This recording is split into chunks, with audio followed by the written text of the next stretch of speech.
Wow, it's just stuck on there. Hello everyone who just likes to watch gremlins fight to the death. I am BorderWise and welcome back to From the Depths.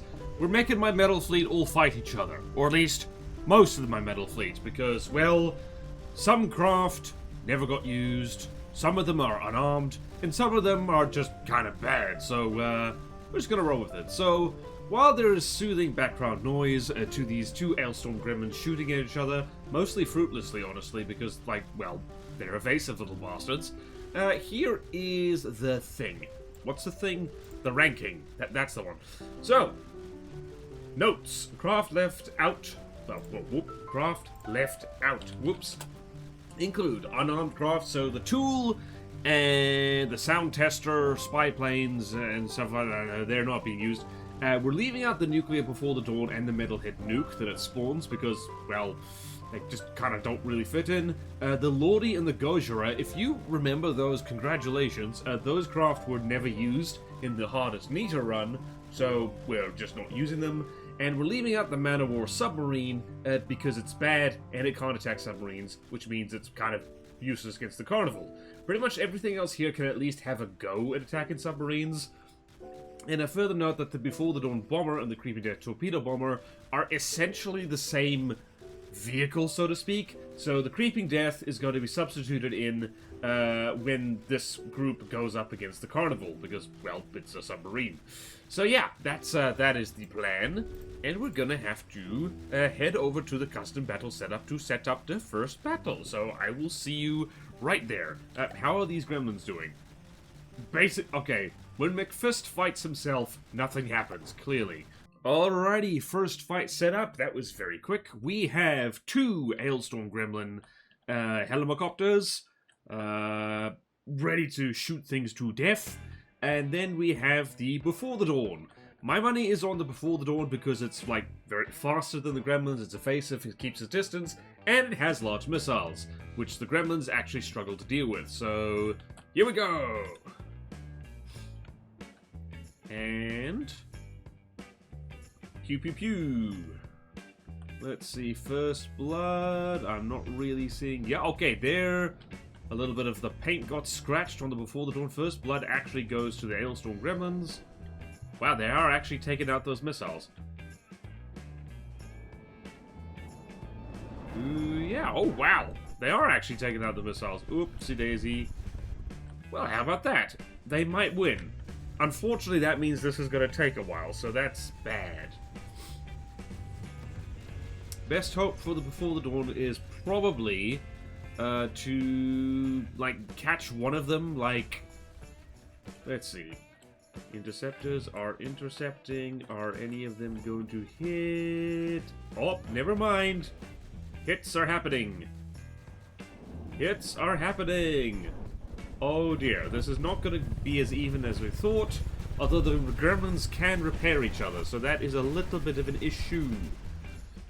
Wow, I guess the gremlins have better missile defense than I thought.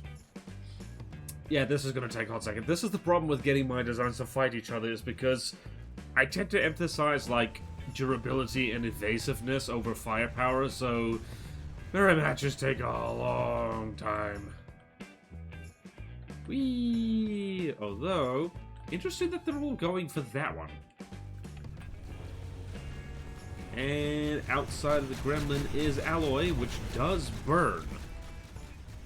So far, let's follow a bullet over there. Mostly scratch damage, mostly just rubber being shot off. And lots of that missing. Let's see here, this one Hailstorm, and again, the Hailstorms are not actually matching distances, ideally. Oh, something just fell off there. Uh-oh. 97.6. What fell off you? Again, mostly just minor damage.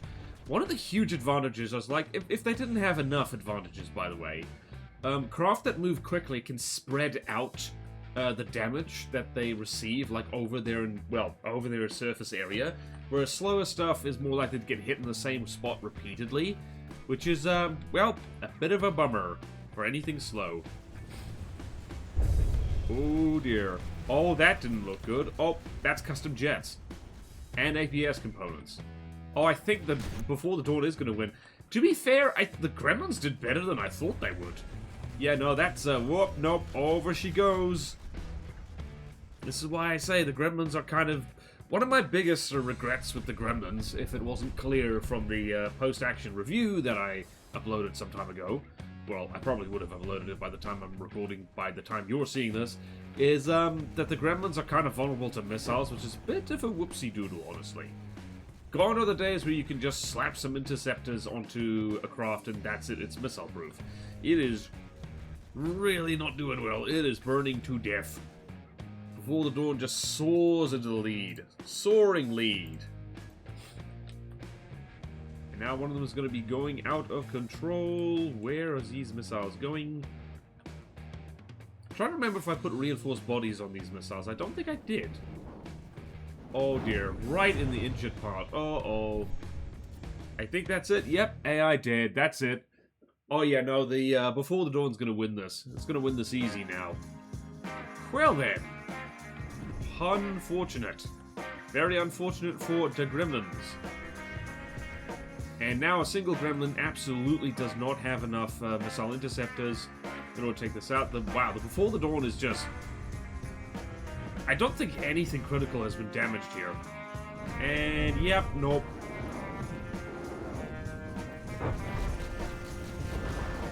Yep. Burning is happening. Burn, baby, burn down.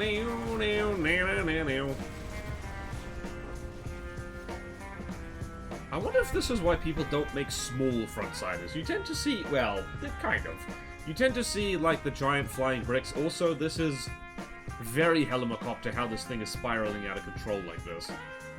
The Gremlin's a little guy. It doesn't take well to being hit in the face. Yep, and that's it. AI dead. Well then, first round very confidently goes to the Before the Dawn. So, let's walk on to you. Just barely scratched. Look at you. And let's just keep you flying around a little bit, soothing custom jet noises. So, Hailstorm Gremlin gets booted down to the loser's bracket. This is the usual double elimination tournament, by the way, because I like that. So there we go, and you, green for victory, and you, red for loss. Horrible loss. New lost comic. That was a bad reference. Alright, next, the Behemoth versus the Blind Guardian. Let's go! We're going to go set that up. Okie dokie, pig and a pokey. We have 3 Blind Guardians versus 1 Behemoth. And it just occurred to me that both the Blind Guardian and the Behemoth have a very aggressive circling distance, which means they're going to try and close in on each other. It means we're going to get multiple collisions. I tend to rely on enemy ships trying to maintain a set broadside distance. And just having your broadsiders kind of chase tends to work very well. We'll have to see how it goes. So just a reminder, Blind Guardian, bloody good mid, I guess I would say mid-cost and mid-size cruisery type thing. Lovely and fast, lots of APS on it. Struggles against flying bricks, but then again everything does. And the Behemoth, which is a big... well, just a bigger version of the Blind Guardian, let's be honest. And, yeah, let's see which one actually pound for pound is better. I don't recall if I've ever done this before. Alright, first blood. The main gun on the Behemoth is absolutely terrifying, by the way, because it's just unloading with, like, AP Frag Incendiary. So whatever it zeroes onto, it's going to just murder horribly. Unless, nope, it has not switched targets. Okay, cool. Let's see, who's winning? The Behemoth is currently... Oh, I just remembered. It aims for hot blocks. That's an issue.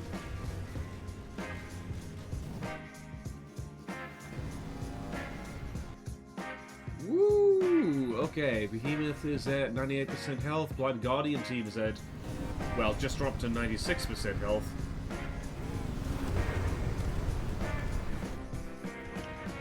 Yeah, oh my goodness, yeah, no, this poor Blind Guardian is like, absolutely not, never designed to, like, deal with an onslaught like this. These are big shells. that's being chucked at it. Let's see, is the main gun on the behemoth surviving? It actually is. Turns out when you throw a big broadside against smaller ones, the big one has an advantage. That's right where the AI is. One of my regrets with the Blind Guardian and its previous version, the Icicle, by putting the AI compartments right in the middle, although I did that with the behemoth as well, which was also kind of bloody stupid, honestly. Wow. Uh-oh, we might have collision. Alright, so we've got one Blind Guardian that just dropped under 80% health. And the behemoth is currently at 96% health. Uh-oh, our first collision. Please let the rubber do its thing. Yep, the rubber is doing its thing. Oh dear, oh dear, oh dear. Oh, this thing might get a sinking despawn just because the behemoth pushes it over. Oh, the lag. The lag is bad. The lag is bad. Oh, dear. I told you there'd be a... This really does show how much bigger the behemoth is than the Blind Guardian, really. Well, then. This is awkward, isn't it? Wait, is it AI dead? Hold on, I need to pause and see what's actually happening under there. Alright, there's a lot of scrapage happening. This thing, is it AI dead? Nope, not yet.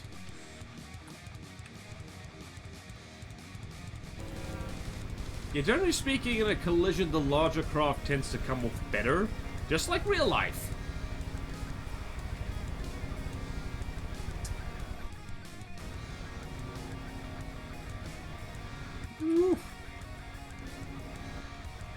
Yeah, I think the behemoth is going to win this one.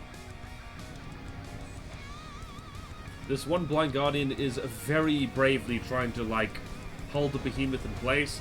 It's not working. Oh, something exploded. Oh, much things exploded. Is the behemoth taking any damage from this? Not really, no. Paint's being scraped, but that's about it. Please just despawn so we can have our frames back. How's our frames? Yeah, well, you gotta love that for collisions. Thankfully, these are... I think these are the... Yeah, these are the only two surface craft. Nope, never mind. There's also the Nightwish and technically the Carnival, so... Whoops. Maybe the heroic sacrifice of this Blind Guardian will be enough to keep it in place. Oh, hello! Wow, it's just stuck on there. How about that? The behemoth has cunningly used a Blind Guardian as a living shield. Most cunningly. Oh man, degraded mode, my old friend. Nice to see you again. Although that laser is absolutely rocking the socks off this poor Blind Guardian over here. How's the main gun doing? Main gun is doing fan-dabby-dozy, actually. And any second now, yep. Nope, driving forward was, like, not the smart thing to do. Wow, this is half the cruiser it used to be. This is the exciting, content we've come to see, clearly. I think I actually am going to need to, pause the game to allow this thing to despawn, because otherwise... Oh, Lord, that is... Oh, frames. Please tell me you're too damaged. Please tell me you're too damaged. Any second now, you'll be too damaged.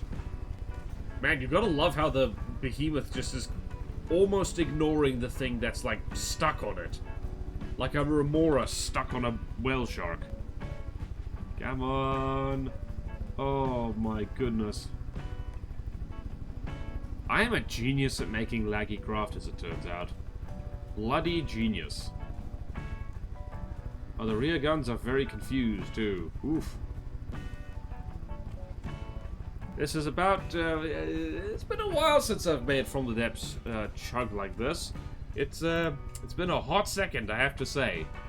So how's your day going? Have you caused the physics to crap itself in sheer terror?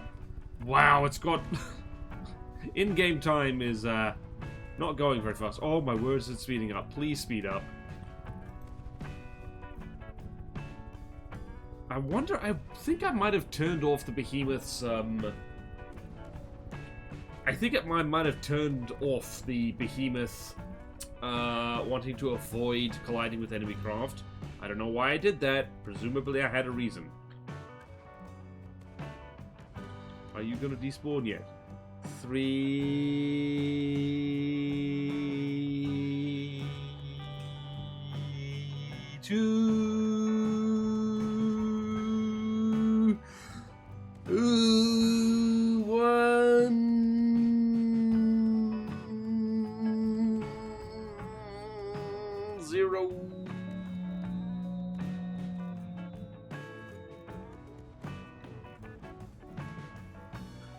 -1. Okay, please disintegrate. Oh my goodness, please just vanish.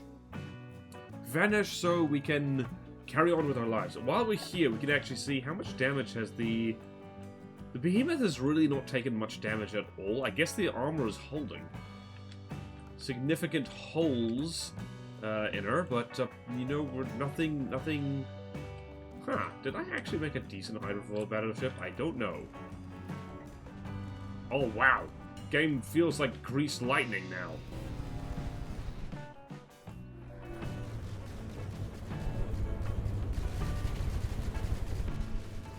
Note to self, next battleship I make needs railguns. Oh, please don't collide again. I beg you. I frickin' beg you. Please annihilate this thing. Rip its bloody buttocks off. I think we might manage. Nope. Once again. Uh-oh. No, not again. Not again! Please, not again. Uh-oh. Not good. Ah, this Blind Guardian's gonna get sawed in half. By the looks of it. Oh dear. Oh dear. Oh dear. On the one hand, that'll be really cool. On the other hand, this is gonna be laggy as hell again.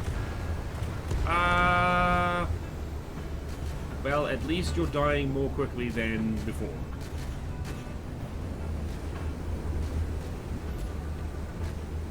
Oh my god, this Blind Guardian is gonna get cut in half. That's exactly where the lasers are aiming.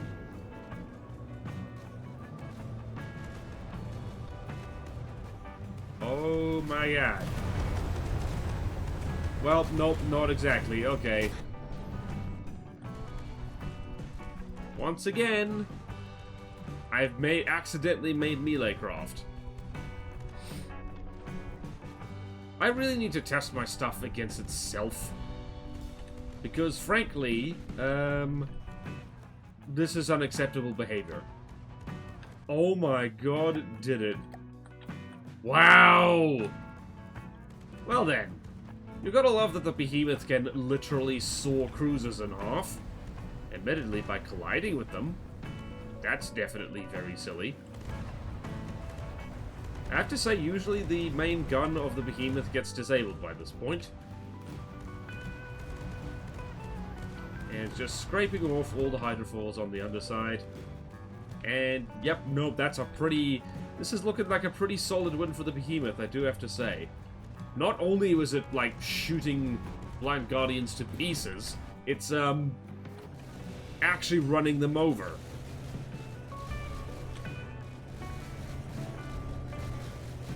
Holy bananas. Holy bananas. Holy bananas. Holy bananas. Holy bananas. Holy bananas. This thing is going to die. Oh, poor Blind Guardian. Seriously. This is the chew toy of the Metal Fleet. Does bloody great work against, but, I don't know, just has terrible luck. I better be careful about who I share this footage with. Sailors will start refusing to sail on these things.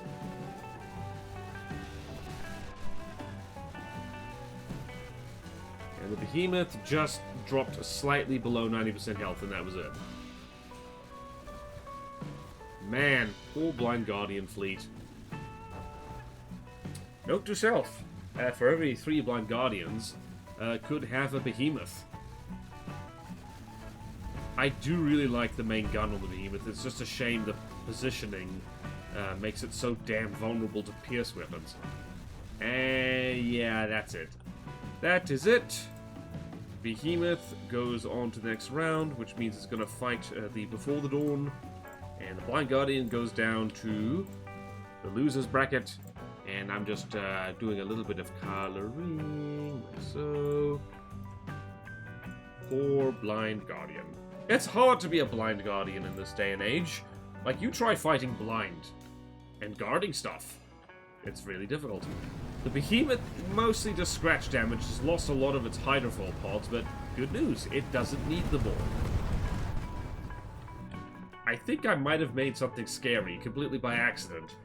Again, okay, back to setup, and we're gonna set the next thing, which is the Dragon Force versus Gary Bearclaw. This is probably gonna be very one-sided. Okay, this definitely isn't going to be laggy as hell. We've got Gary Bearclaw, fortress-busting fame, and it's got a silly little face on it. Versus, sorry, I got distracted by my phone. I should really put that aside. Versus 9 Dragon Forces. My money is on Gary for this one, because Gary has a nice big laser that the Dragon Forces cannot dodge. But we'll have to see. This one could be a long one and could be a laggy one.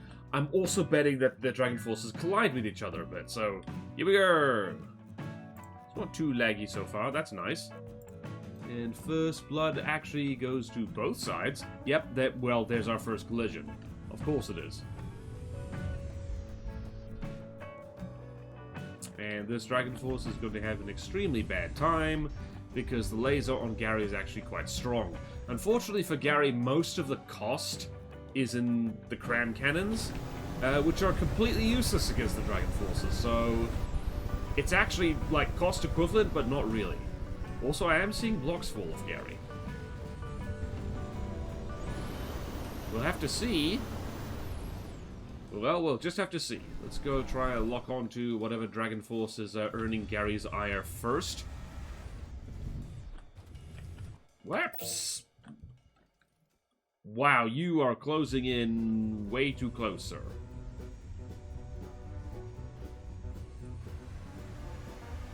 Once again, actually quite handy to have a lot of empty space on your laser jet gunship. Because that means that fire doesn't hit everything important all at once. Just most things important. Alright, interesting. This is way more even than I would have thought. If only because Gary is not focusing down Dragon Forces, although the Dragon Forces have a lot of stuff to burn through. Although, if they repeatedly shoot Gary in the booty, Gary's booty is infamously soft and squishy. You slap that booty, it go jiggle, jiggle, jiggle. I'm going to turn my phone on silent, just so I can see what's happening. Alright, we have one Dragon Force that is below 90% health. That was slower than I thought. Okay, no. Gary is winning. I almost got the math wrong there.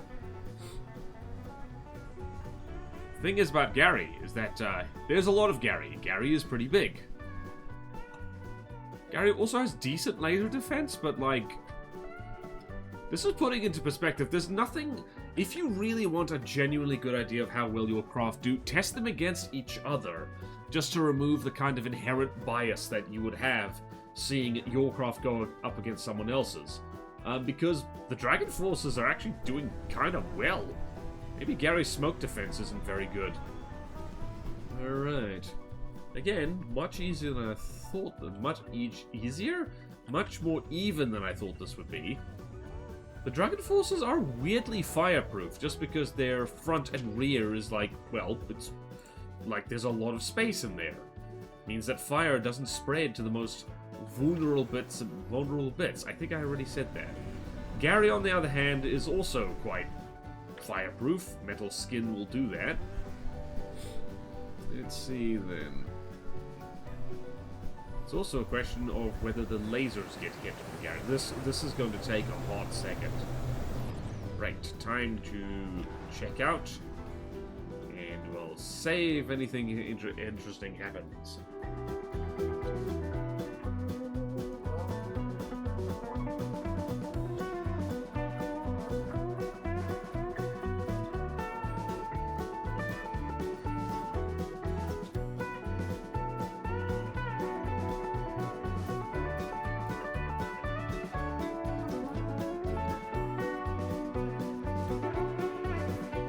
The Dragon Forces, weirdly enough, actually have, just because of those shields on it, which are mounted on internal turrets, the thing has much better laser defense than you might think. Alright, this is extraordinarily even. My goodness. That being said, Gary is losing a lot less essential blocks than the Dragon Forces are. Like, they're losing material storage, they're losing aerodynamics, this one's about to get its booty shot off completely. Are the lasers damaged on Gary? I don't think so. Gary has very thick armor. And a lot of that armor is metal. And not very flammable. Which is what you want when lasers are shooting at you. Also, if Dragon Forces keep being stupid and flying that close, then, like, well, Gary is going to have a field day. Internal compartment is not actually breached, although this thing's about to lose a laser turret. It's about to lose both laser turrets. It has, in fact, lost both laser turrets. No, it hasn't. Never mind. If Gary actually manages to kill... By the way, there is a 10-minute time limit. I completely forgot to mention that. Just, I don't know, so we don't sit here for absolutely forever. That Dragon Force is out of the count. It's no longer dealing damage.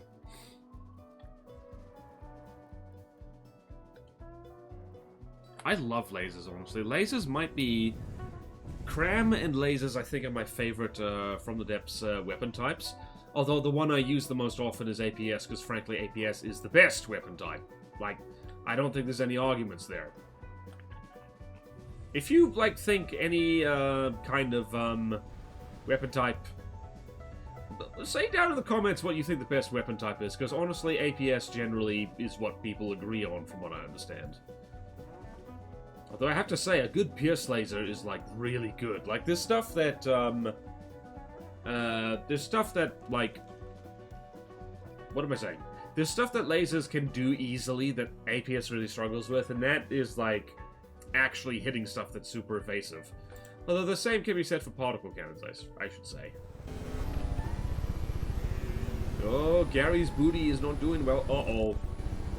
I just realized that the laser transmitters back here are really vulnerable. If they get taken out, that's it. I think one of them did get taken out. Yep. Nope. That's it. Oh, that's a design flaw for Gary. Although that one laser combiner is now a lot stronger. Actually twice as strong as a direct result. I think oh yeah, I think fuel tanks got taken out back here. Oh, it's actually looking kind of dicey for Gary. If that laser gets disabled, like, that's kind of it. This is what you get when you don't actually armor the rear of your frontsiders enough. It's actually kind of bad. Although that's another Dragon Force that looks like, yep, that's laser got taken out.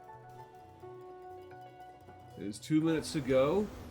Yeah, Gary is still in the lead. Oh, this is a very, very delicate situation here.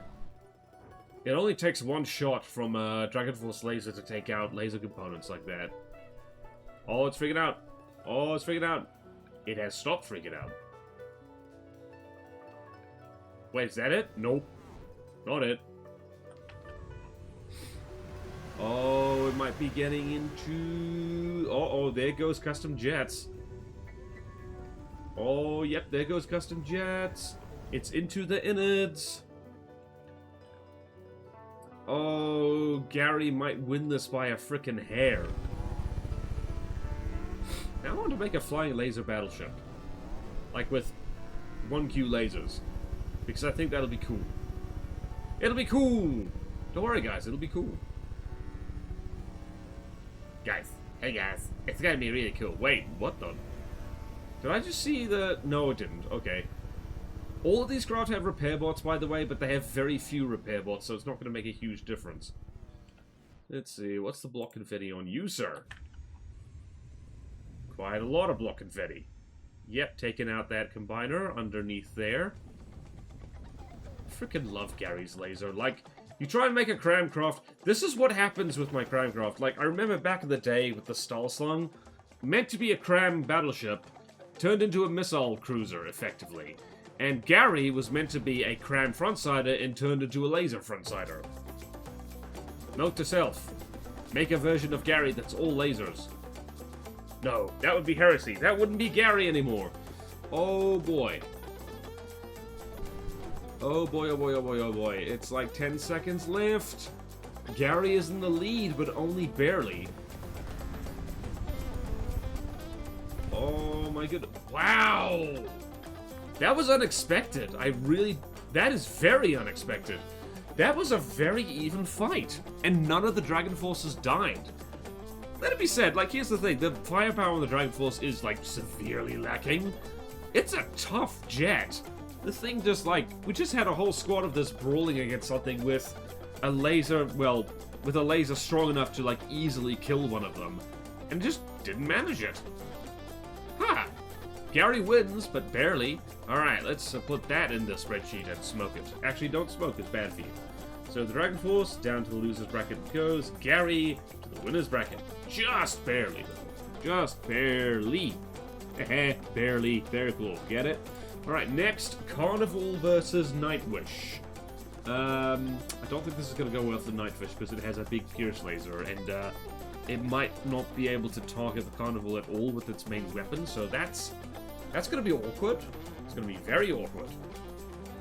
Okay then, you gotta pity the Nightwish. It was never designed to fight submarines at all. It does have 2 torpedoes on it, but I don't think that's going to be very helpful. 1 Nightwish versus 7 Carnivals. What a bad matchup. Anyway, let's go. It just shot one of them with a... That laser, by the way, is supposed to, like, set things on fire, so it does not do well at all against... Wow, that laser's actually doing things. Oh, right. Also, the Nightwish is basically immune to torpedoes.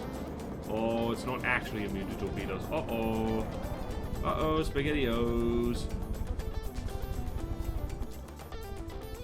Uh-oh, you should not drive directly over them. Uh-oh, that's not good. Uh-oh. Periscope! Periscope! Periscope! Oops. Well, that was awkward. Oh, no. Uh-oh. That's not good. Oh, I forgot that the, Carnivals did this. Dear, that's one of the disadvantages of flying submarines. Sometimes they fly right when you don't want them to. Thankfully, the Nightwish has, pretty terrible, well, pretty terrible below-water detection. Not terrible enough, though.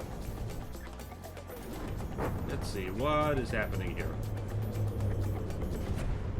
Nightwish has a lot of spaced armor. I think the Nightwish might actually win. It's very even so far, bearing in mind that the Carnivals, they only need to lose 20% health before they despawn, because, you know, submarine. That laser is actually doing a lot of work here. Holy crap. Very curious to see where are the torpedoes. Uh-oh, that's not good. And the diff series is just kind of hanging out, I suppose. Oh yeah, once again. Uh-oh, we're gonna... Is the Nightwish gonna win just by colliding with the periscopes and blinding the Carnivals?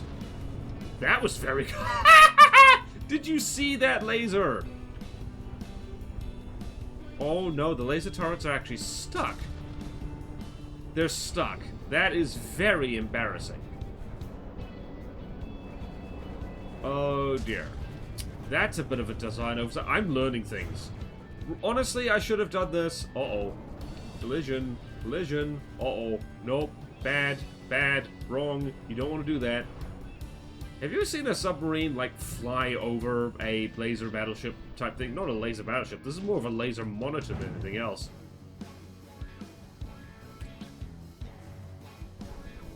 Are any of these torpedoes doing anything? They are, actually. Oh. That's not good. This hydrofoil is not hydrofoiling as much as it used to. I mean, the carnivals are... Uh-oh. You, sir, are very much above the waterline. Wow, again, this is a fight and a half, I have to say. Wow. You should be ashamed of yourself, a submarine that's burning to death on the surface. So much for being submerged.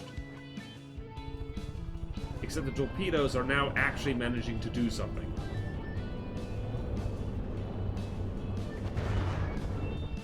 And here's the Nightwish with...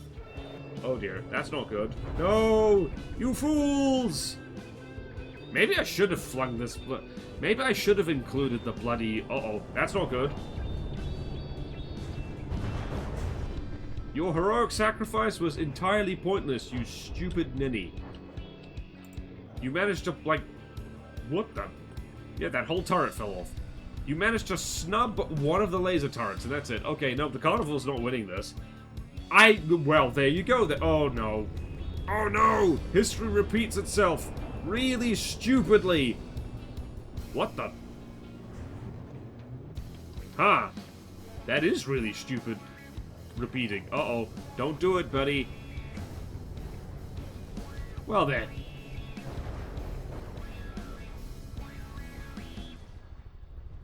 Okay, then. Just, we're getting a lot of collisions here. I should really, work on making my craft not commit suicide on each other like this. Because here's the thing. They only do that when both sides have such an aggressive broadside angle. Generally, against, like, craft not built by me, they don't do this. Thank goodness. Oh no, you fool! You fool! You fool, that is the opposite of what you should be doing! Whee!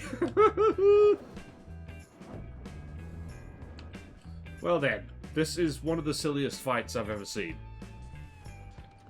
Let's see.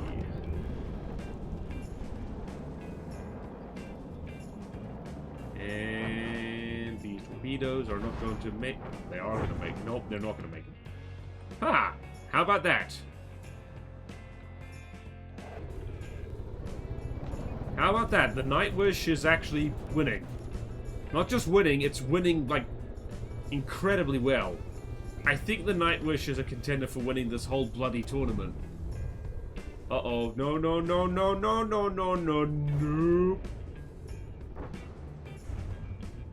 And just like that, the Carnival cannot submerge because it's made of alloy, and it relies on constant propulsion to maintain its altitude. Oopsie daisy. Well then. That's very... once again, submarine burning to death. That's embarrassing. Well then. I'm not sure, like, what commentary can we say here? Against a laser hydrofoil, you would expect submarines to win. These particular submarines like to commit harakiri by jumping out of the water. That's what you get for showing off, Carnival. This is me deflecting blame away from myself, who built this bloody thing. 2 damage, there we go. As you can tell by their facial expression, they are shocked and appalled. And now they're dead. Try having facial expressions when dead. They also try and stay a certain level above the land, so... This is exactly why, this situation is why I made the frickin'... What's it called again? The Man-O-War. Fat lot of good that did, by the way. I might be out of practice with building submarines. Admittedly, this is one of the scariest lasers I've ever made. Man.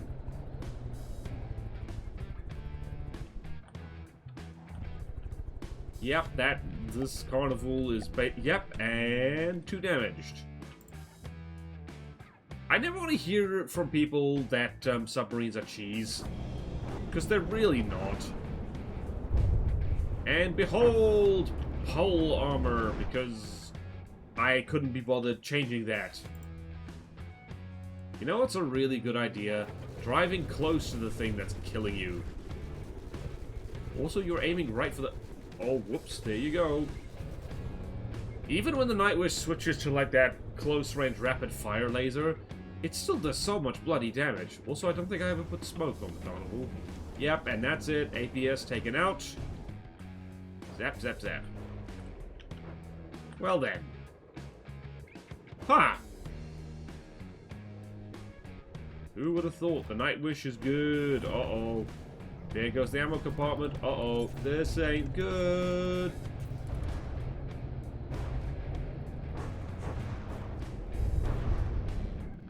Once again, well, you have to admit, it's fun collisions that happen around here.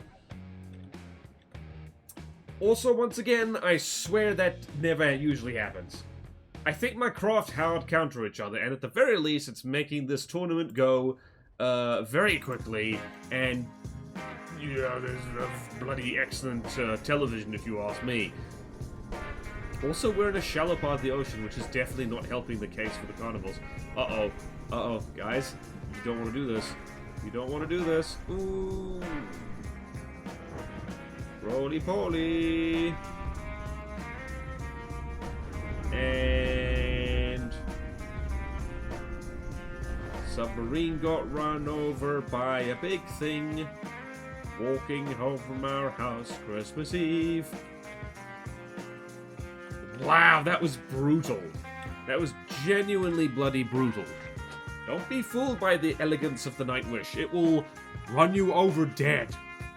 There's a lot more melee combat than I expected in this tournament, I do have to say. That is a little bit crazy. Alright, so the Carnival goes down there. They'll take on the Dragon Force, which will be hilarious because the Dragon Force really was never designed to fight submarines at all. The Carnival was designed to fight aircraft, and the Nightwish goes on to fight Gary. How about that? Oh, ho, ho, ho. Alright, Carnival, you lost horribly. Nightwish, you won. There we go. Okay then. Moving on. Next round is the Before the Dawn versus the Behemoth. Come on. We have a Bismarck situation. We've got one Behemoth 104 battleship against 11 Before the Dawns. Hang on, let me count. Make sure that's 1, 2, 3, 4, 5, 6, 7, 8, 9, 10, 11. Yep, 11 Before the Dawns. I think the Before the Dawns are going to win this. But we'll have to see, won't we? So, let's just begin. First blood goes to the Behemoth. Those lasers are being very lasery. And of course, to start off with, ooh, you're getting very close there. So the Behemoth has good missile defense. I don't think it's that good. Alright, and just with like that first volley evened things out considerably. And the main gun, unfortunately, fast shell's not quite fast enough to consistently damage the Before the Dawns. Where's that laser aiming? Lasers keep switching targets. Before the Dawn is decently laser-proof as far as fast aircraft go. Now that initial volley is, oh, that was not smart. Alright, so now that the missiles are, like, more spread out, the Behemoth might have a better chance of dealing with all this. Or not.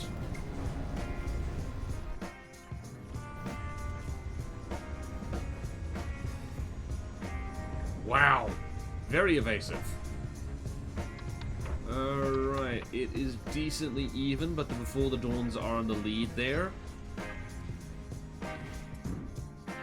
Could be worse. The main gun could be a cram, and then it would never hit anything.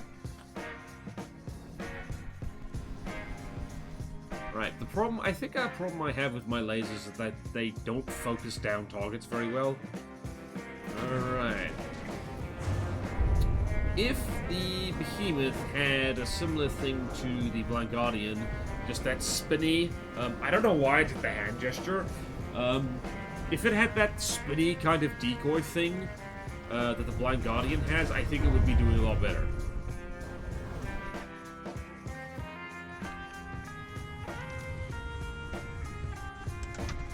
Yep, and not going well. It's not going well for Team Behemoth.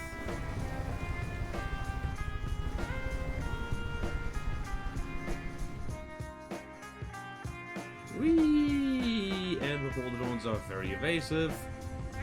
I think they're going to win just because, well, again, they are dodging basically every shot that the Behemoth's chucking out. And the Lambs and the defensive lasers on the same system, which means that they're actually weakening the Behemoth's main way of damaging them by keeping up their fire. So that's a bit of a problem. On the other hand, the Behemoth has very thick armor and has just lost all the Diffseers, so that's almost all the Diffseers, so that's a bit of a problem. Alright, we've got a time limit here. Like, I swear, those swept wings make weirdly good armor. I think there's only one before the dawn that's below 90% health. And there's too many missiles coming in from too many angles for the Seawers to actually handle. This gun has taken an incendiary missile right to the face, so that's not good.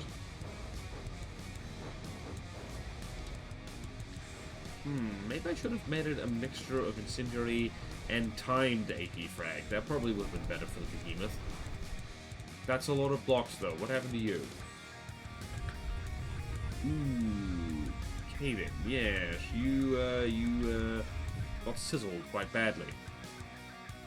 Who's burning through materials faster? Team Before the Dawn is burning through materials a lot faster. I don't know who's going to win this. So far, the Before the Dawn's on the lead, but if only one of them dies, and all it'll take is just a few too many lucky shots off the guns of the Behemoth, and then it's going to manage it. Like right then, for instance. Also, there's always the possibility that they collide with each other.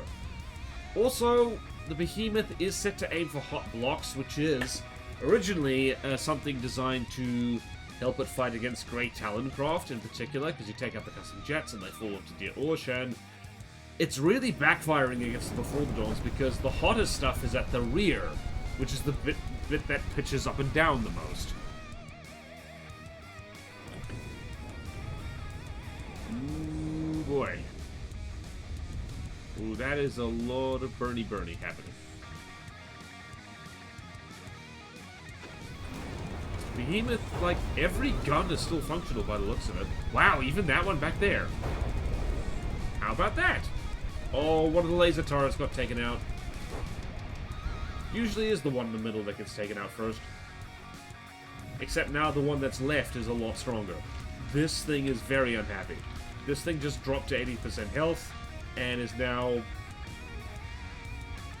That is actually kind of neat, honestly. The fact that, like, if you have more than one laser combiner, what happens when one gets shot off is that the second one is like, I will avenge my brother!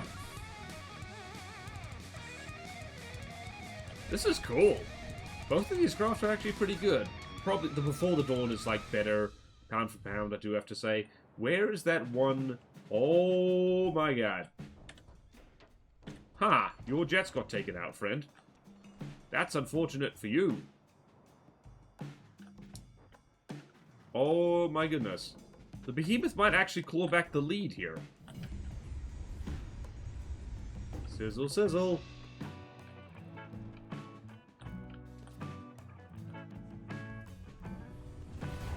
Whee!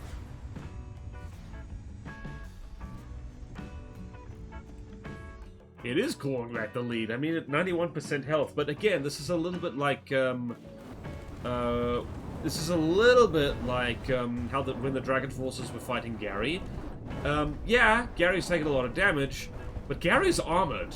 Gary can afford to lose more health. Same here. The Behemoth is a big lump of stuff and can quite happily afford to lose a lot of blocks, but Before the Dawns, they can only lose so many blocks before they lose functionality.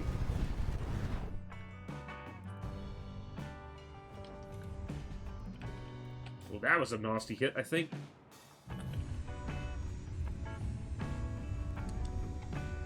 Whee! Alright then. More stuff happening. Whoopsie daisy.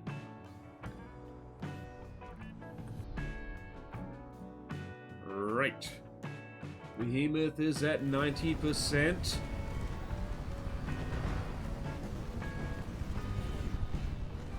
And still going strong. It's still mostly just surface damage. That's one of the downsides of using things like the Before the Dawn. Yes, those missiles hurt like hell, but at the same time, they only do surface damage. They don't penetrate. And penetration is the name of the game. Ooh, you flew too close to the behemoth, didn't you? Ooh, nope, that's bad. Ooh, that's bad. That's bad. You didn't. It was a bad choice to fly so close. Very bad choice to fly so close. What is happening over there? That guy is just in trouble. Alright, so 4 minutes left on the clock. So far, the Before the Dawns are still winning. And they are slowly but surely grinding their way through, well, the armor on all sides. It's only a matter of time before just a lucky, before a lucky shot takes out that rear laser. Jeez, it's actually getting really close. Oh, you are driving too close, sir. You are driving too close, sir. That's not smart. Ooh, thing almost lost its main jet. Oh, this thing is losing its main jet. I mean, the Behemoth is doing its damn best, but like the Before the Dawns, there's just too many of them. And again, evasion is really, really strong. Also, we're headed straight for land. How's the rubber on these guys? The rubber is holding, by the looks of it. I think if I let this fight go the distance, the Behemoth might actually have a chance of winning. But, you know, we're on a time limit here. Ooh, yep, no, that's not good. Yes, this Before the Dawn has just lost the smaller custom jets on one side. Ooh, I'm seeing things getting taken out here. That's not good. Oh, Behemoth has dodged the land.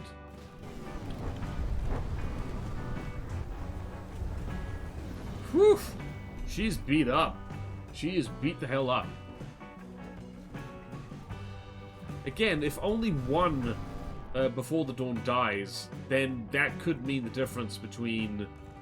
It could mean the difference between the Behemoth winning or losing, so... It's about 2.5 minutes left. About 2.5 minutes left. Do you have it in ya, Behemoth? Can you do it? Also, I think more and more of the missiles are getting taken out, so the damage that the Before the Dawns are doing is slowing down a little bit. Any second now. How's this Before the Dawn doing? Wow, by complete accident, like, all that...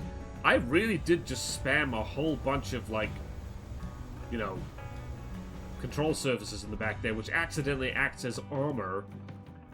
Oh, this Before the Dawn is about to get, like, shot clean out of the sky. Ooh, it's getting shot clean out of the sky.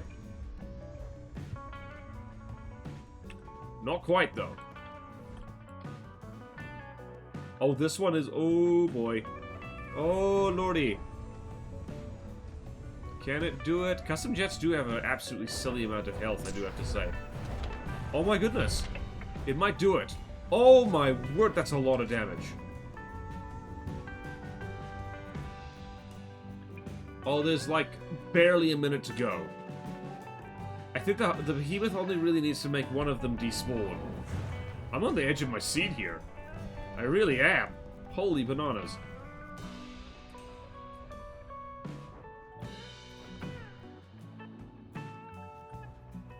Can you do it? Can you do it? There's 1 minute to go. Oh, buddy, you have 1 minute to kill one of these things. That's your only chance at winning. If you don't do that, you're not going to manage. That, Before the Dawn, is like very much not happy. This is also the downside of making so many of your guns on your battleship seawards. Because that means that, like, if something like this happens, the guns are just endlessly trying to shoot down missiles they can't quite reach. And then that's gonna... How bloody tough are the Before the Dawn? Seriously, like... They just, I don't know, they take so much punishment. Admittedly, they avoid most of it, but...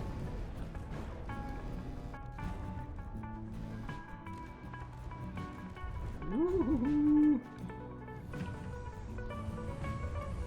Once again, it's heavily damaged, like almost every single Before the Dawn, but it just hasn't quite managed to kill any of them. Again, very even fight. It's almost like all these craft were made by the same person, and tend to have similar weaknesses and strengths. How about that? Who would have thunk?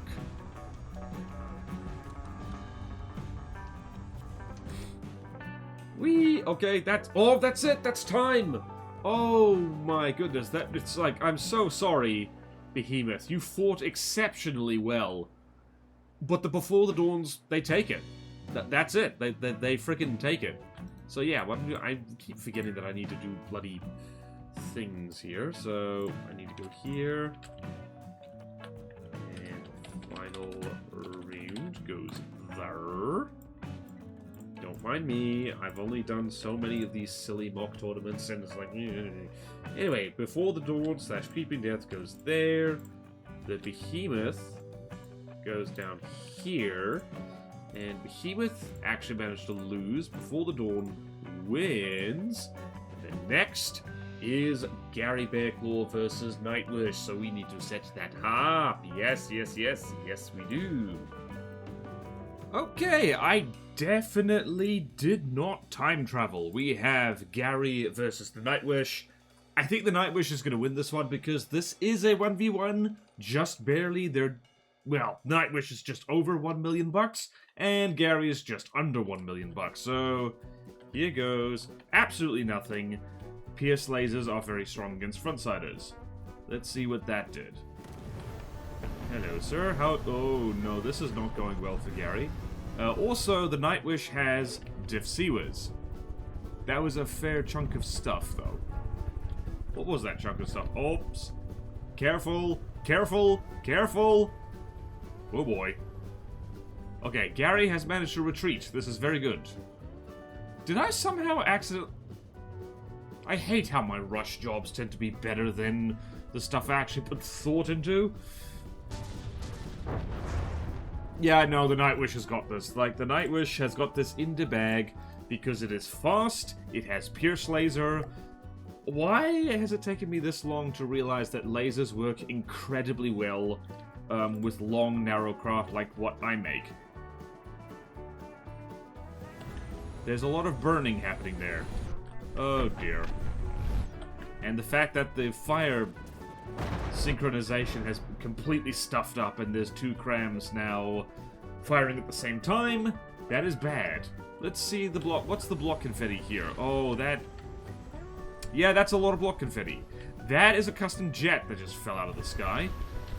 How is Gary not dead? Oh, the lasers have been taken out. Oh, Gary, I'm so sorry. I am so sorry. Alright, this is the point there. Yeah, nope. That was the worst place you could have aimed, Gary. Worst place possible.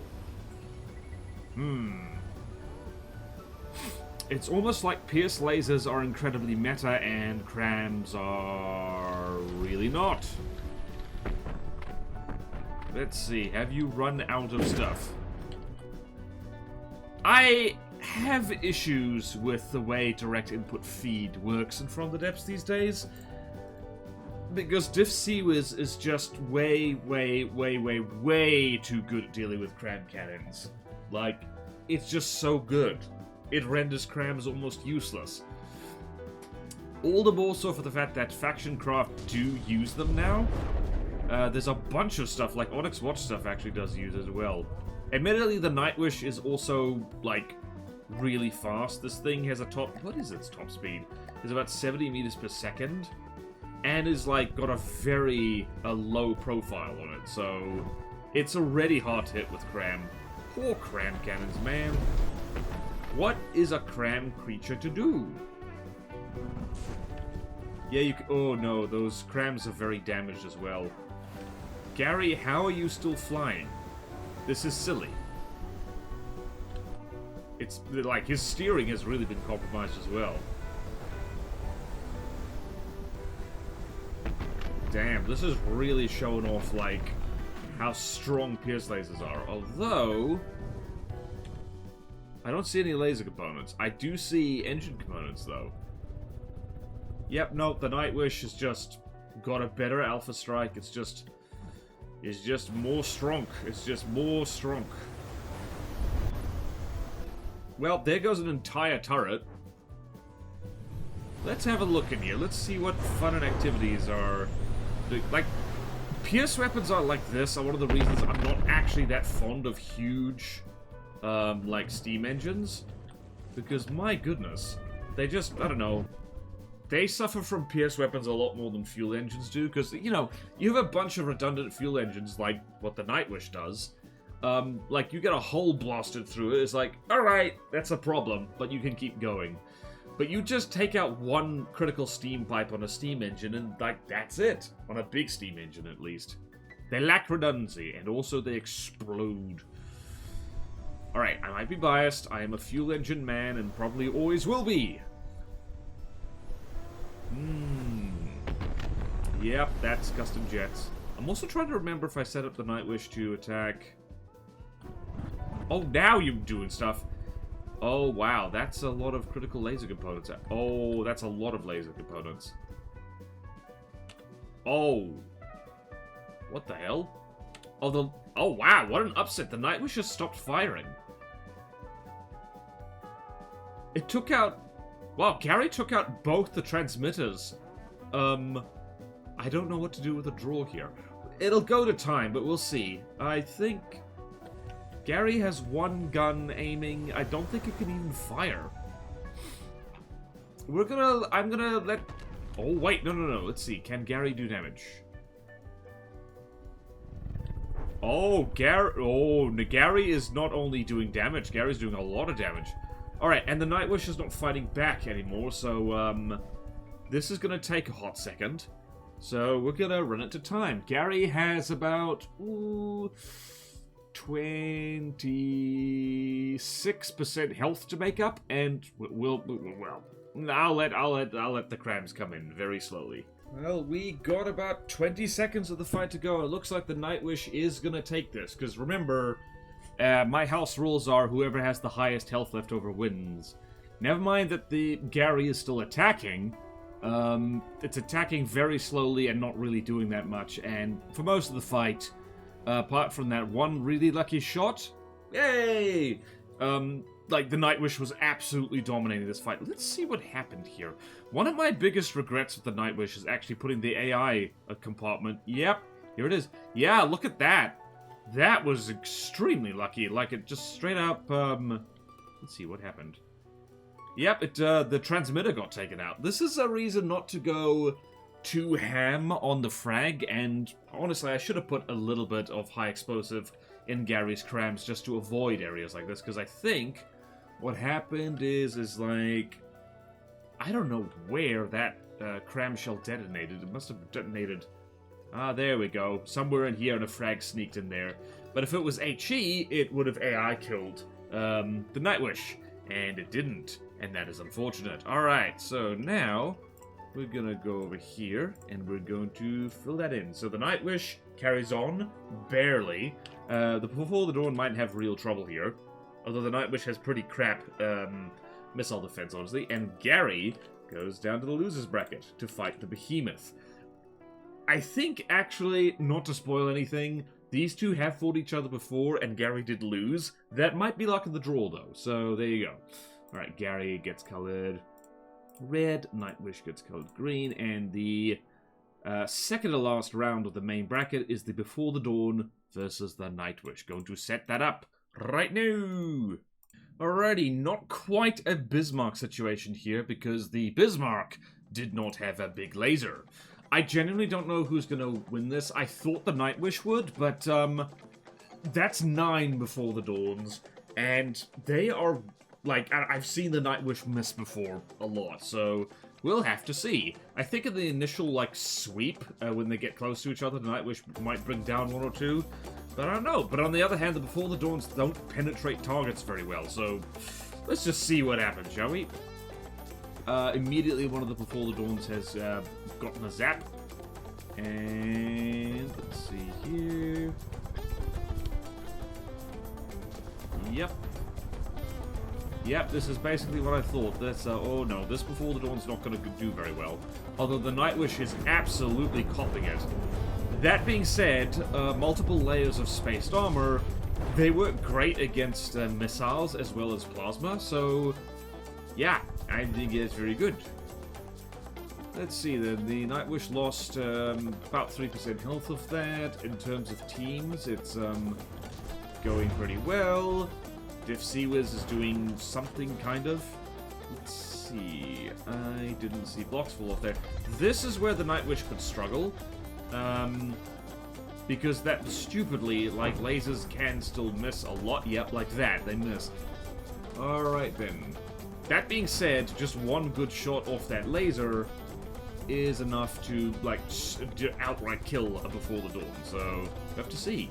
Although, as you can see here, there's a lot of spaced armor here. Yes, they can kind of get through. Let's see, where's that laser aiming? It missed again. Let's see, is it gonna... Yep, the fact they always switch targets as well. I saw... Oh dear.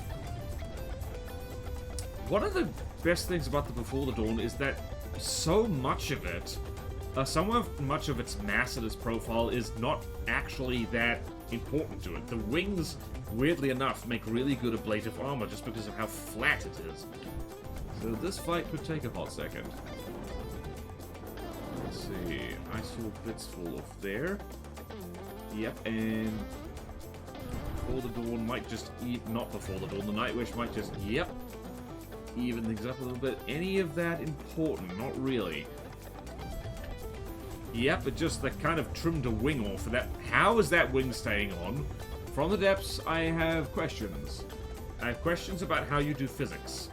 Actually, I don't, because I know how the physics works from the depths. It doesn't. That's the secret. That's the secret, Captain. I'm always janky. Yeah, and just as I thought, like, I don't know what it is. Maybe, like, I swear I've set up the detection correctly on the Nightwish, but man, oh man. The Before the Dawns are weirdly good at dodging hit-scan weapons. So yeah. This is not going well for the Nightwish. The fact that it keeps switching targets and therefore needing to get brand new detection information definitely doesn't help either. Although, that was a headshot. That really didn't do that much.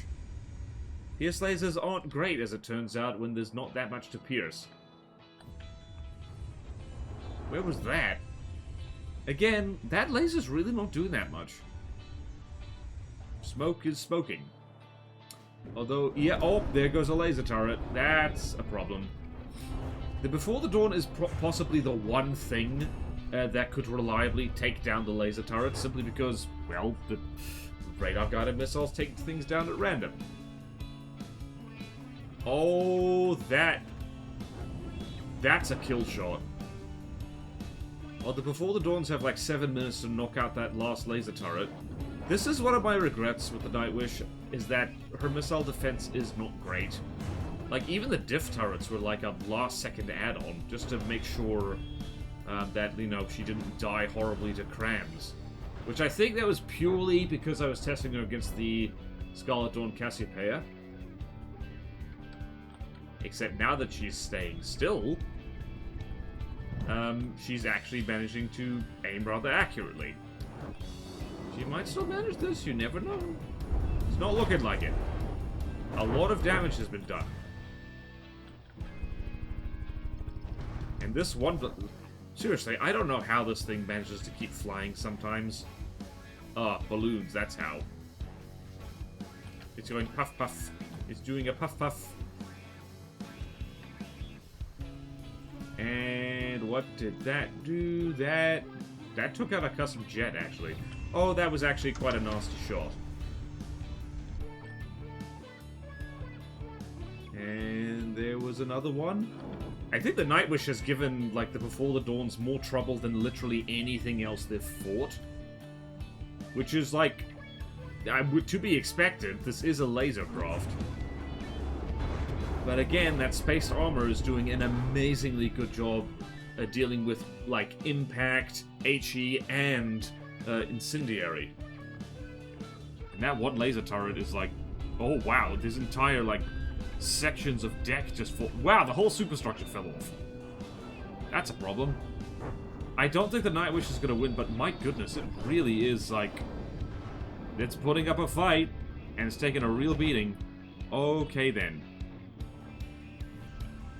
Wow, another headshot. Wow.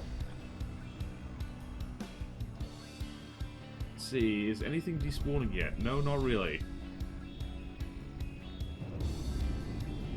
There's a lot of Before the Dawns that, like, I think every single one of them is damaged. Uh-oh. There's fire on the main laser turret. When that falls off, that's it. Nightwish is at 71%. Team Before the Dawn is at 87.7%. The Nightwish hasn't actually managed to kill any of these, hasn't actually managed to kill any of them, which is a problem, because that is how one of the best ways to stop your enemy from killing you is kill them first. And now now pretty much all the Before the Dawns are just kind of flopping around at a great distance. Yeah, all of them are damaged, all of them are slowed down. And now the Nightwish is focusing down that one crippled one over there. And by the looks of it, is anything happening? Oh, a lot is happening actually. There goes CJEs. I'm trying to remember, like, I genuinely don't remember if the Nightwish aims for hot blocks or not. How are you doing? Oh, Nightwish is at 67% health. Oh, the laser turret. Nope, that's it. Wow, that got taken clean off. Well, that goes to the Before the Dawns. Well, it looks like the Nightwish is going down to the loser's bracket. Although, looks like, yeah, one Before the Dawn got disintegrated. So, managed to damage every single one of them, but kill one. So, congrats to the Nightwish, but bigger congrats to the Before the Dawns. My goodness. Okay then, so Nightwish has lost. It goes down to 3. It goes down to there. And the Before the Dawn goes on to the final round. It's not that surprising, honestly. The Before the Dawn and its, like, Pale Fleet predecessor, the what the hell did I call that thing? I don't remember. Anyway, that style of, like, fast broadsiding large missile thing, it's just really good for its cost. It's evasive, it's fast. It's, like, surprisingly durable. It's, like, I don't know, it's just very good. Can recommend. There's a reason why, like, new players spam missiles, and there's a reason why, like, more experienced players also spam missiles. It works. Alright, now we're gonna move on to the losers bracket. First up, the Ailstorm Gremlin versus the Blind Guardian. I don't have high hopes for our friend the Blind Guardian. What happens when you get a German rock band versus a swarm of drunk Scottish helicopters? You get this. We've got one Blind Guardian versus 7 Ailstorm Gremlins. I'm not sure who's going to win this one. Again, like, the Blind Guardian is pretty good at shooting things, but the Ailstorm Gremlin is evasive, and there's, well, 7 of them. The Blind Guardian does have a laser, but it's a pretty weak laser. It's really just there for fly swatting, like, death spiraling planes, so, well, let's see. The Blind Guardian is also damn fast. Like, hold on a second. Right, the Blind Guardian isn't actually faster than the Gremlins, but it's pretty darn far. Let's see, are those bullets actually hitting? Not really. They're missing a lot. Where are you aiming for, sir?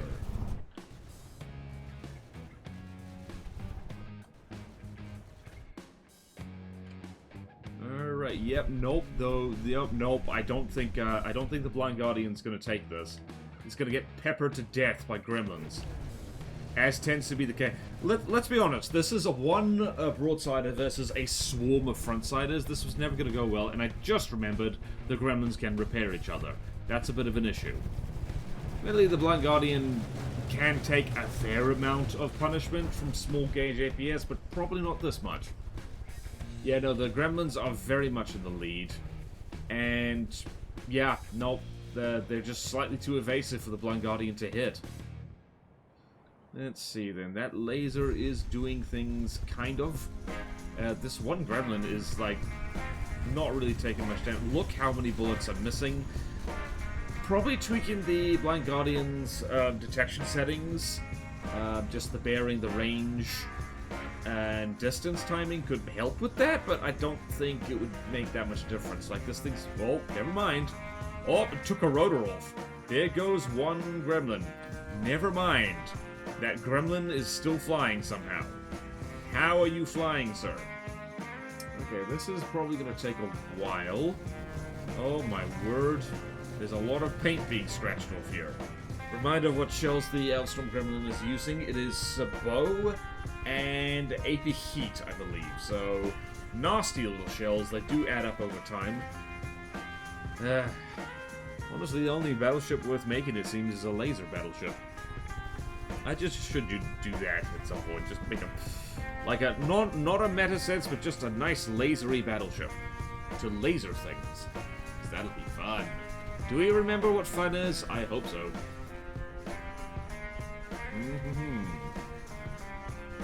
Yeah, that laser is really not doing much. Well, for one thing, it keeps missing. I swear, well, what? My lasers seem to miss a lot of the time. What is that? That is not important, whatever that was. So one advantage of having a swarm of little frontsiders like this is that they're all staying on the same side and just focusing down one side of the Blind Guardian, except for that one over there, who's apparently just having a bad day. Although, sheesh. Poor Blind Guardian. This little tournament is really showing off how just, like, surface ships are just not worth it, man. They're really not. Evasive aircraft is, like, the way to go. We all knew that, honestly. Any one of us who's played this game long enough knows that, like, you know, there is basically no penalty to flying in From the Depths, so you might as well just make everything fly. Why would you not do that? I forgot about the pole armor here. I need to make apologies. You know, you think you've nailed how to do armor and stuff like that, and then, in this case, it wasn't really even an update. Like, holes got tweaked slightly, but not that much. Yeah, this is kind of it, really. I'm impressed that the main gun is managing to stay thing. That is one of my regrets with the Blind Guardian. I love this thing. Honestly, like, I didn't end up using it that much because there were so many things it was just bad at. The thing got its ass kicked a lot. Admittedly, it was good at getting its ass kicked, and I mean that in a positive way. But yeah, it was just bad times all around. Well, for the Blind Guardian. For us watching, it was pretty good. Whee! This is also really showing off that, like, advanced cannons do not make good anti-air if the aircraft they're dealing with is small and keeps its distance. There's also the fact that like, the lambs is completely useless on the Blind Guardian right now. Dear. If only she had missiles, but she does not. Because the Elstrom Gremlin is actually quite vulnerable to missiles. Oh, yikes. I just realized that if the gremlins win this, they're gonna go up against the Nightwish. That's so many gremlins. Do you know how many gremlins? 1 million, like, materials worth of gremlins is too many gremlins. Oh, boy. And hopefully the Nightwish can, like, just pop them like popcorn and life can be good.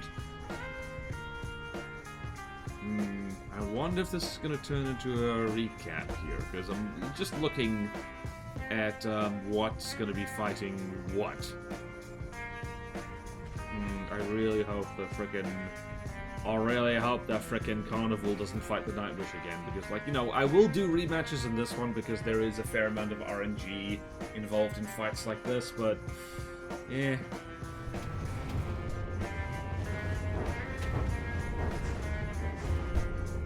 Look at that!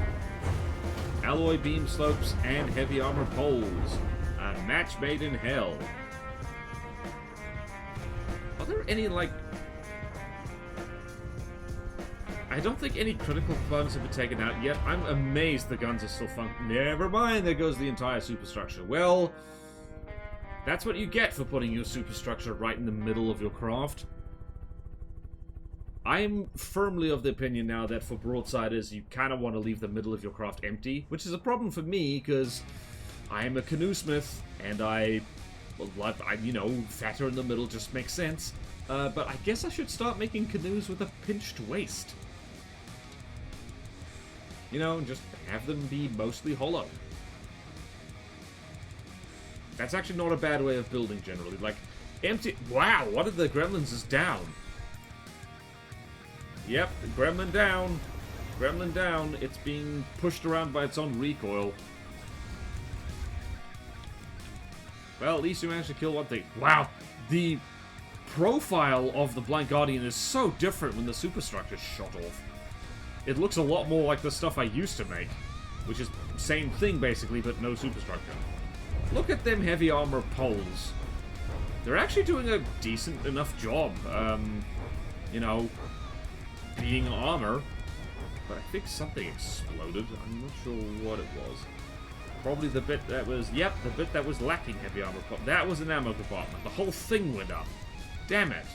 Thought a chain reaction proved that. Oh, look at that! The Blind Guardian actually managed to kill one gremlin. Just one, as a treat. It's crippled another one. It's going for a lovely little swim over there.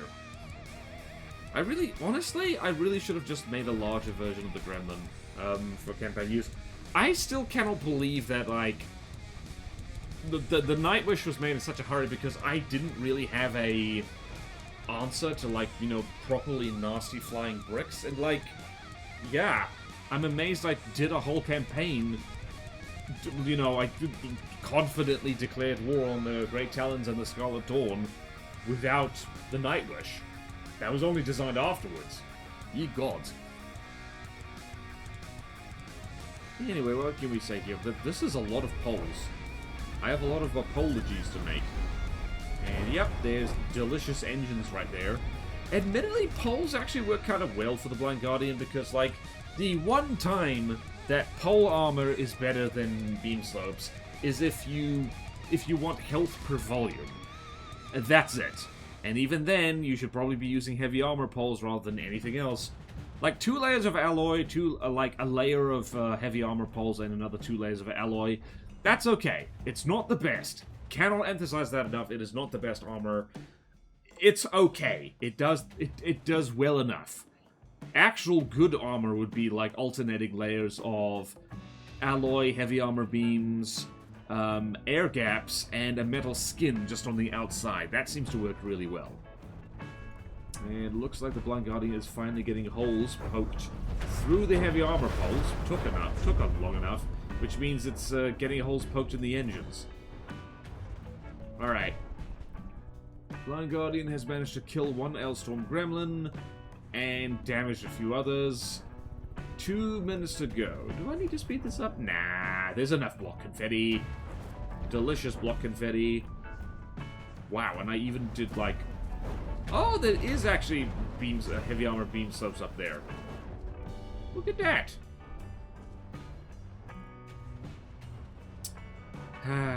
Nothing like... as of, like, right now, I'm kind of, like, on, like, building anything in From the Depths. That's what happens when you build an entire damn fleet and play through a campaign with them. You just kind of need... You kind of need a while to just go, like, can't build. But, yeah. Weirdly enough, this is reminding me of Onyx Watchcraft, of all things. I guess it's the heavy armor poles. Well, less than a minute to go, and Team Blind Guardian, the one Blind Guardian, is, not dead yet. My phone went bzzzt. What's going on? Hello, phone.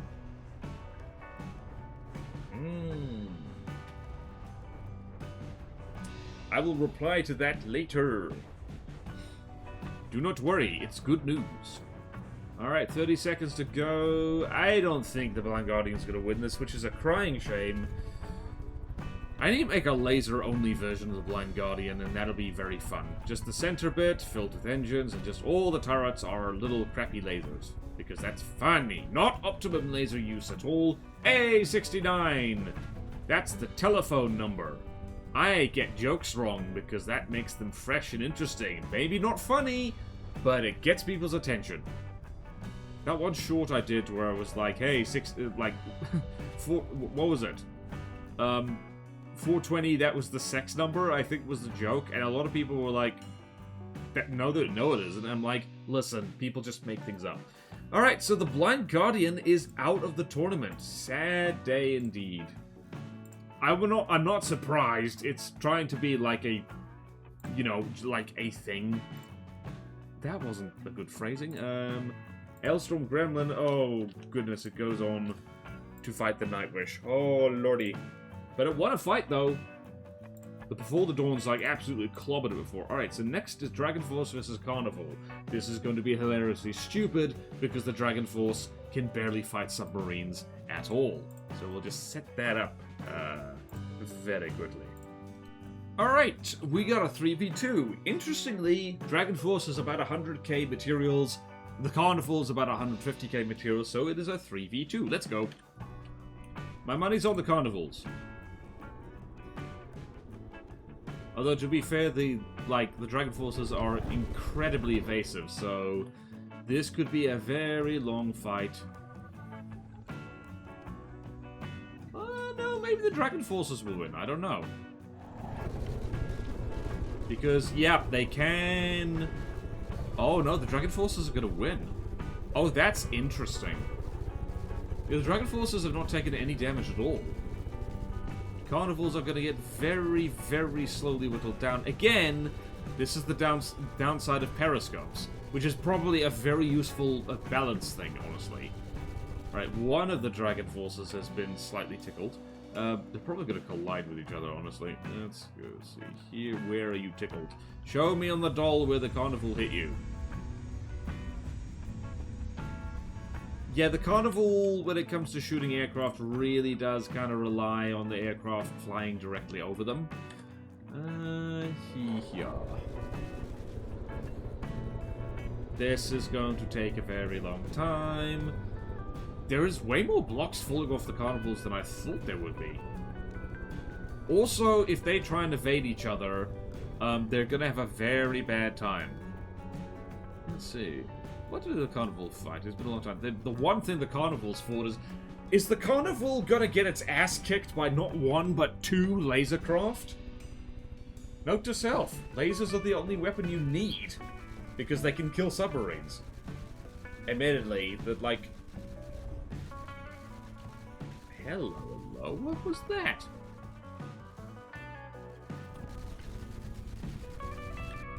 Huh.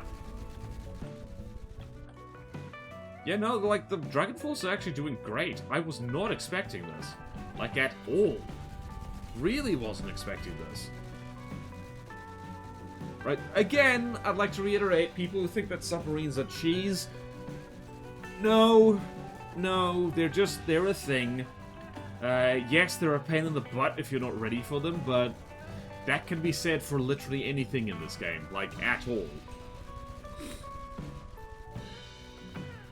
Also, if the propulsion on the Carnivals gets shot off, which is highly likely, given what seems to be happening, like, they're just gonna surface because they rely on pitch control to stay submerged. It also doesn't help that when I built the Carnival, it's a very ambitious design in a lot of ways, and I was hopelessly out of practice with building good submarines. Yeah, I think it does fine.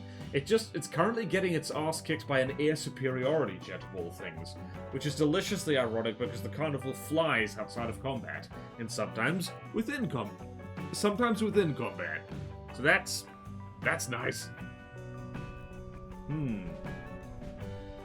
Yeah, the Dragon Forces have literally repaired themselves. Also, I'm just looking at the Dragon Forces. They have... How much material do they have? Why do they have... They actually carry way more material than they should. It's a lot. That's what happens when you just go like, what do I do with all this empty space? Material storage, why not? Although I think that might have been deliberate. I think at least in one fight, they ran out of materials and that was embarrassing. Yep, oh no. Carnival's going to surface, and that's bad. Never mind, the Dragon Forces have collided. You stupid bastards. Let's see, what have you done? Ah! No. Alright. Why do you do this? There's no excuse for this, guys. And suddenly the Carnivals are winning. Suddenly, they are winning. Although, by the looks of it, like, the Dragon Forces have, like, didn't actually suffer any, like, real damage from that. Wow! That's a shame on the Carnivals. The Dragon Forces have actually done way more damage to each other than the Carnivals have managed. This one is about to start floating. And then that's kind of goodbye what she wrote. Oh, she's going to go arse up out of the water. She's going arse up out of the water, mates. That's not good. Honestly, like, if you look around, there's like 3 aircraft in total around here. There is no way, Jose, those things should have collided. Really. Honestly, like, from the depths AI, thank you. Uh-oh. The booty is popping out of the water. The booty is popping out of the water. That's not good. Oh, yep, no. I mean, kind of handy for a submarine to surface when it takes too much damage. It delays despawn a little bit. Oh, no, I just remembered. Does the Carnival... No, the Carnival doesn't aim for hot blocks. That would be silly. Yep, and now she's up and... Oh, wow, the periscope got taken out. Just in time for the anus to be popping out. Oh, no, that's bad. Well, note to self. Back to the drawing board for the Carnival. Maybe submarines should stay submerged at all times. I mean, there is, like, to be fair, it's a trade-off. If you make a submarine out of alloy, sure, it can fly outside of combat and has a really good map speed. But then you get situations like this, where it is flying, well, out of the water and vulnerable to lasers and all that jazz, and now it's just going to burn to death. I think this is, yeah, the Carnival is a submarine that is prone to burning to death. Although... Aha! I think explosion. Although, to be fair, the Carnival team is technically winning. It's at 92% health, and the Dragon Forces are at just under 87%. If this Carnival despawns, though, then the Dragon Forces will win. But they only have about 3.5 minutes to actually manage that. And you, sir, are flying way too darn close, aren't you? Oh, I wonder if they've now switched to their close-in AI.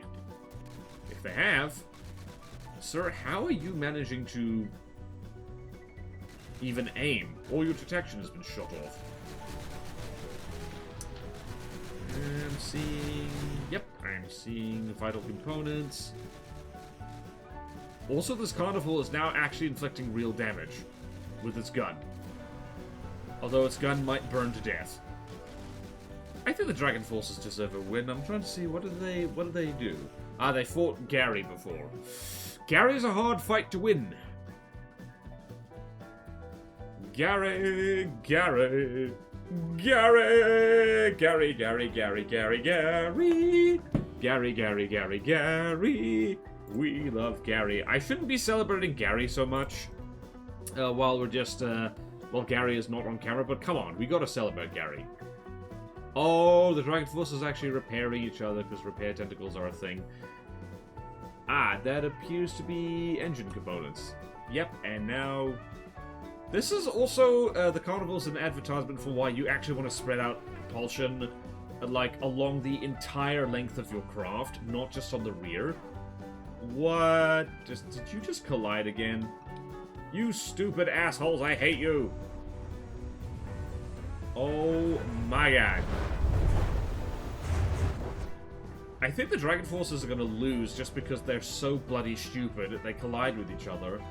Don't collide again, you silly, silly Billy. Yeah, this Dragon Force is gonna despawn, and if it does, that's it. Alright, note to self. Next laser air superiority thing I make is gonna be, it's gonna be very different. I think I'm gonna make it a lot smaller. Oh, yeah, no, that's gonna burn to death. That's bad. Oh, there's the other carnival. It's coming to help. Do not worry, I'm here. Alright, there's about 1 minute and 15 seconds to go. The carnivals are in the lead, but only just. This carnival might get AI killed, actually. Its AI compartment is exposed. Admittedly, it's covered in very non-burny stone. If you collide with your friend here, I swear to G. Oh, repairs are happening. That's nice. Oh, and now you are going to pop out of the water, and that's embarrassing. Quick, extinguish your gun. Ooh, this is a close one. There's only about, slightly over... Whoopsie daisy. Looks like the gun got taken out there. Oh, this is very close, actually. Oh, who's gonna make it? The carnivals are in the lead, but only just. This carnival might despawn. There's about 15 seconds left, give or take. Oh, this is very close. Oh, this is very, very close. Oh, 8, 7, 6, 5, 4, 3, 2, 1. That's time. The carnivals win by like a hair. By like less than 1%. And they only managed that because the Dragon Force collided with each other. Yep, yeah, I know that's very tight and close, and the Dragon Forces were dominating that fight for the most part. But hey, this is my tournament, and I make silly rules. So that's it. The Dragon Forces are out, and the Carnival, annoyingly, goes on to the next round. And I say annoyingly because it might end up fighting the Nightwish again, and that's a repeat, and that's annoying. Alright, next is Behemoth versus Gary Bearclaw. We have seen that fight before on the channel, but hey, RNG might happen. You never know. Okay, so hear me out here. We've already seen the Behemoth fight Gary one-on-one. And the material ratio is something like 1 to... It's like 1.47 to 1. So, we've got roughly 2 million materials on each side now. 2 Behemoths versus 3 Garys. Let's see how this goes. It's going to be laggy no matter what. Yep, I see tears of green. Biggity baggity boo. What am I talking about to you? And next question is, are the Behemoths going to collide with each other?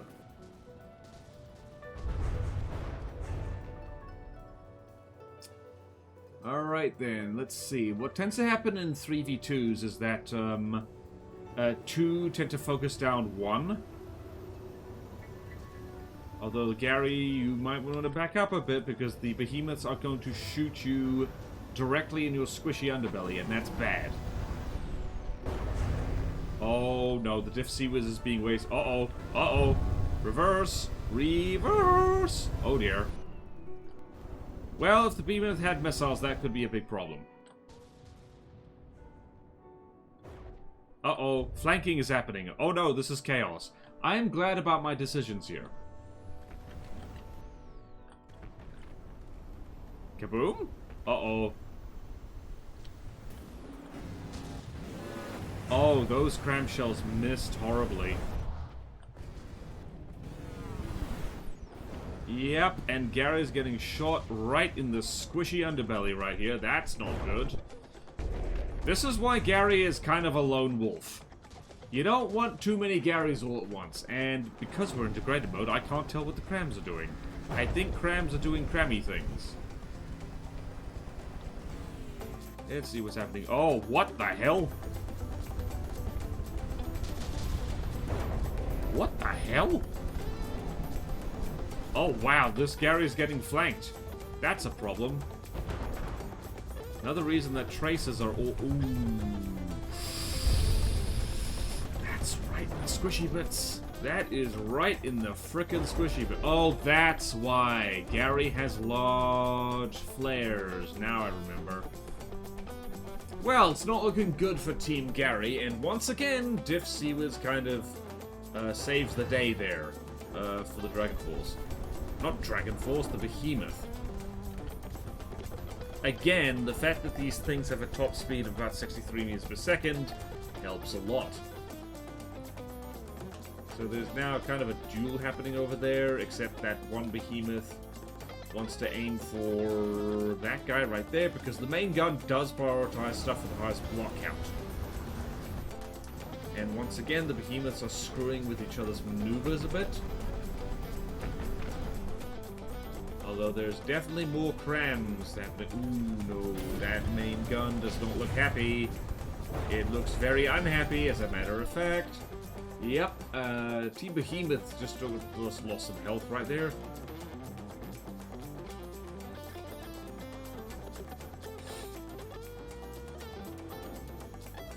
Really should have tweaked that main gun to aim a little bit. I don't know. Problem with the main gun on the Behemoth is that it does prioritize big stuff. That goes up in increments of 1.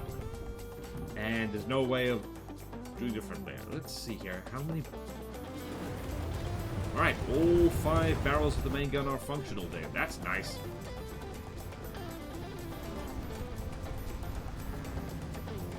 Yep, and it looks like 3 Garys can exhaust the Diff Seawards better than just 1 can.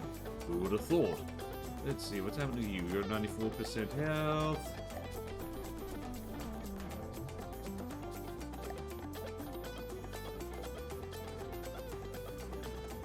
Let's see here. Whoops! I need to remember not to do that. Alright then. Thank goodness for spaced armor on the underside. It is actually very helpful. No collisions, please, Gary. Gary, I said no collisions. Gary, please. I beg you. Well done, Gary. Gary never collides with himself. Alright, you just took a massive hit to the face, and that's a problem. Although, what is this? That looks like... Yep, cram components. That's what that is. Although, you are at 93% health. Well, the main guns are not looking very happy.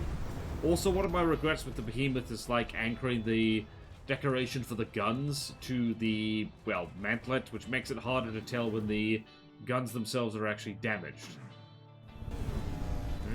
Okay, then. Right, so a flank is happening here. And that's bad. For this Gary, at least. And there's a laser turret stuck. I really need to change that. Alright, so the Behemoths are still winning. Garys can catch up. As they do.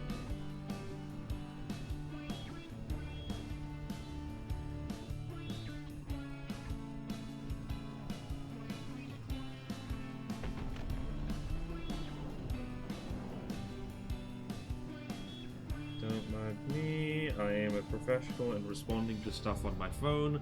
I'm so professional. Although the fight can speak for itself.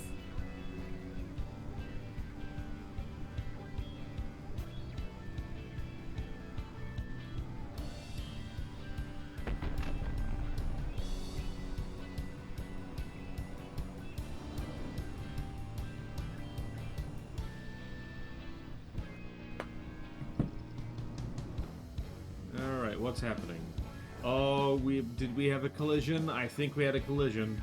Ooh, somebody lost a propeller. Somebody lost a propeller. Somebody's main gun is mostly disabled. This is why, like, you know, what was it? Not Bardiche, not Bulwark. What was it? Darn it. What's that thing called? Barbette. That's the one. This is why BorderWise is not, in fact, wise. You don't want to do that. And that looked very painful. Yep, now the crams are getting in. Now that the Diff C-was have run out of juice. You could argue that's one of the main weaknesses of them, but on the other hand, something that like is perhaps a bit better optimized than the Behemoth would have slaughtered Gary by now. I do think the Behemoth is not that great setup. It's great if you're playing through a campaign on, like, easy to regular difficulty. It ain't ready for godly, let's be honest. Alright, and just like that... Ooh, nope. Oh, the crams are cramming. Alright! Shield projectors can save your bacon. That is another thing that, like, gives crams a hard time, is that, like, pen depth crams, like AP crams, can be stopped by shield projectors just as easily as, like, an 18mm APS shell, which is a bit silly, honestly. Although now this Behemoth is going to get some free shots on this guy here. Let's see, how are you doing on the main gun front? Not very well. Main gun gets damaged and knocked out way too easily. Behemoths are still in the lead, simply just because they're so damn big. Nope, never mind. They're losing it quick. And we are in degraded mode? We're in degraded mode. My old friend, degraded mode. You gotta love degraded mode.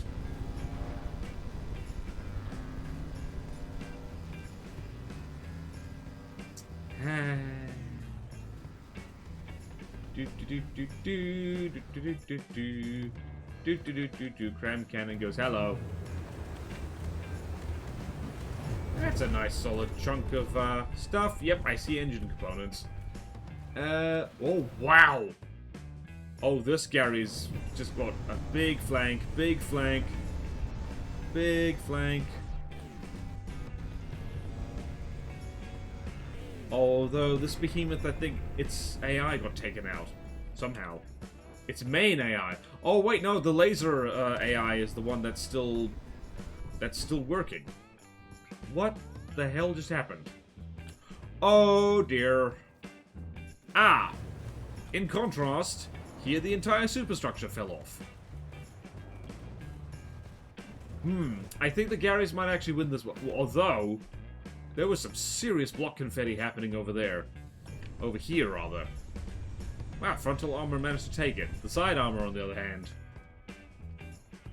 Wow, that main gun is still active somehow. Alright, the way the Behemoths are gonna win is if this one Behemoth just kind of distracts all the Garys, and then just the one surviving, the one mostly intact Behemoth. Wait a minute, it's not firing anymore. Is it out of ammo? Oh dear. Never mind. And that's it. Is this the guy? Yep, AI dead. Okay, there's no way the Behemoths are surviving that. Alright, note to self. 1v1, of course the Behemoth wins. It's bigger and more expensive. But more evenly matched material-wise, the Garys have it. The Garys are friggin' sweeping it.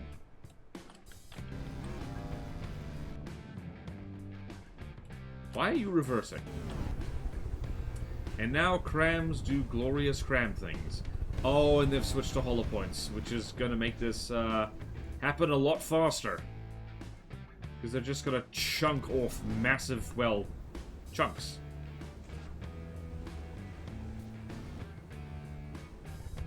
Yep, nope, Garys have got this. It's all over bar the screaming. Because that one little laser isn't gonna do anything. Man, I don't like the lesson from this is that canoes do not work at all. I mean, they do, just not against things made to the same standard which are not canoes.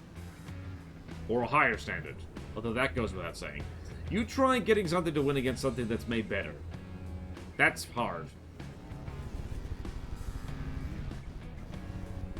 Well, oh, don't you dare. Don't you dare, you silly little... Oh, that was very close. You don't want to commit seppuku on your dying comrade. That's embarrassing.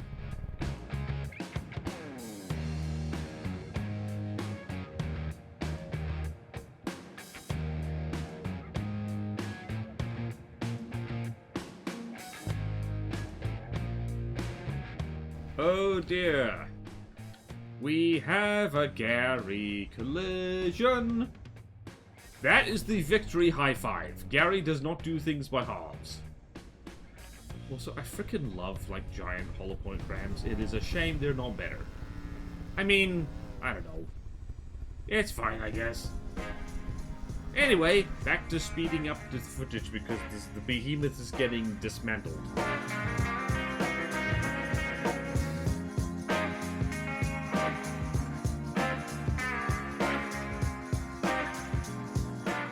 And the superstructure fell off. Don't you hate it when that happens?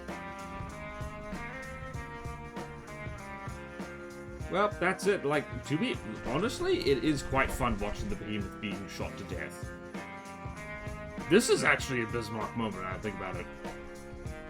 There's a lot of things that you could call a Bismarck moment, including the point where Germany was united, and Otto von Bismarck said, "Sehr gut."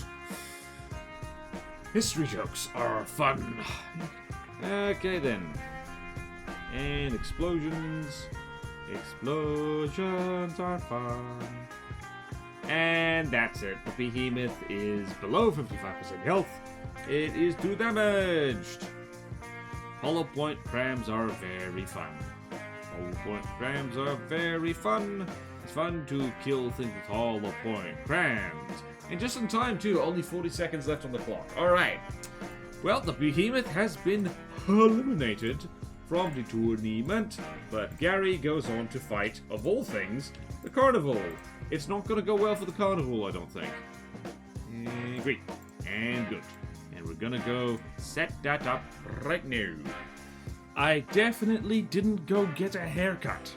Alright, so we got 19 Ailstorm Gremlins versus 1 Nightwish. This is almost an exact material match, which is very, very nice. And I'm unfortunately going to have to shrink the font because 19 Gremlins is a lot of, well, it's a lot of text on the left side of the screen. So I hate doing this. Let's drop it to 13. That should be manageable-ish. I can still read. You probably still can't. You have my sympathies. Go! Right. Laser goes zap, and it misses. And let's see how long it takes for all these gremlins to chew through the Nightwish's everything. Right, so lots of poppycorn needs to happen here. That's not the word I was looking for. What? Alright. Oh my goodness, that was an explosion. Alright. I wasn't sure who was going to win here. I think the Nightwish has got this, because, I think the Before the Dawns are more evasive, and alright, these are front-siders. Pierce weapons are the hard counter to do things. So far, the Nightwish is there winning. Yep, that is one Ailstorm Gremlin is already disintegrating. I can't actually tell where it is. But yep, small, compact little thing. Does not do very well. Yep, AI dead. There we go. Alright, no, the Nightwish has got this. The Nightwish is cleaning house. Let's go have a look-see at how she's doing. Let's see, what bits are falling off? Not much. The diff guns, which aren't particularly useful here anyway, are doing stuff. All the fire is going everywhere but where the laser turrets are. So there is that. And zap. Whoop. Was that a hit? I don't think it was. Best way to tell if the Nightwish has hit something is to watch its health just dramatic. You missed. Alright. This is where I'm starting to think, the L. Ah! I clicked onto the shell again. What happened? Oh, yep, no, that was a hit. That was an hit. Let's see. Alright, that could have been a lot worse. Did take out some custom jets on the top, though. Oh, one of the laser barrels has been snubbed. That is one disadvantage of the Nightwish, is that, yes, it's not likely that its turrets get hit because they're mounted on the rear at, like, away from the center of mass.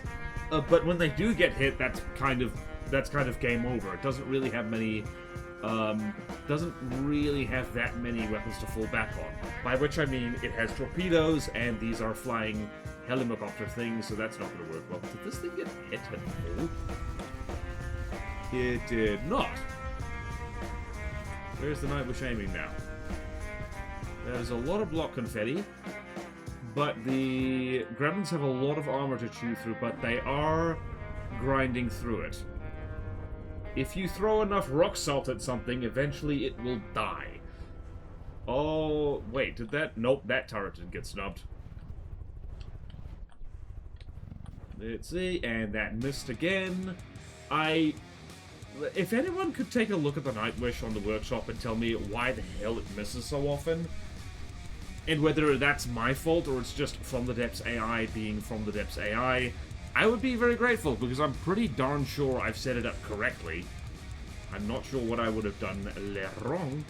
Right, that gremlin got, yep, that gremlin got shot in the head. And I think one of them just despawned. Alright, so even if the Nightwish, does not kill every single gremlin, all it needs to do is just survive better than they do. That is a lot of block confetti, my goodness. One thing that Spaced Armor's not great at is dealing with sandblasting like this, although that gremlin just took it. It's interesting, where is the Nightwish aiming? The annoying thing about the gremlins, well, the annoying... Wow, that missed fuel tanks by literally 1 meter. Which is, well, probably by inches, honestly. And that didn't. Ooh.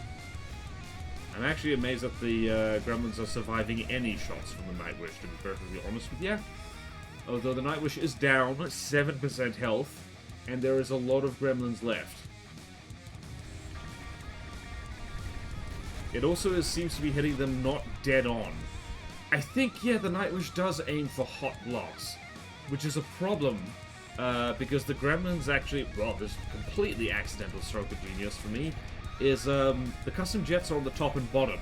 They're not actually internal, which means that if you aim for hot blocks, you're actually missing the really juicy bits of them. Let's see, I'm not seeing the bright flash of doom. Wow. I'm not seeing gremlins die. Right, so now that all these shots are coming in from the side and not the rear, let's see, what happened there? Yep, no, that gremlin got shot.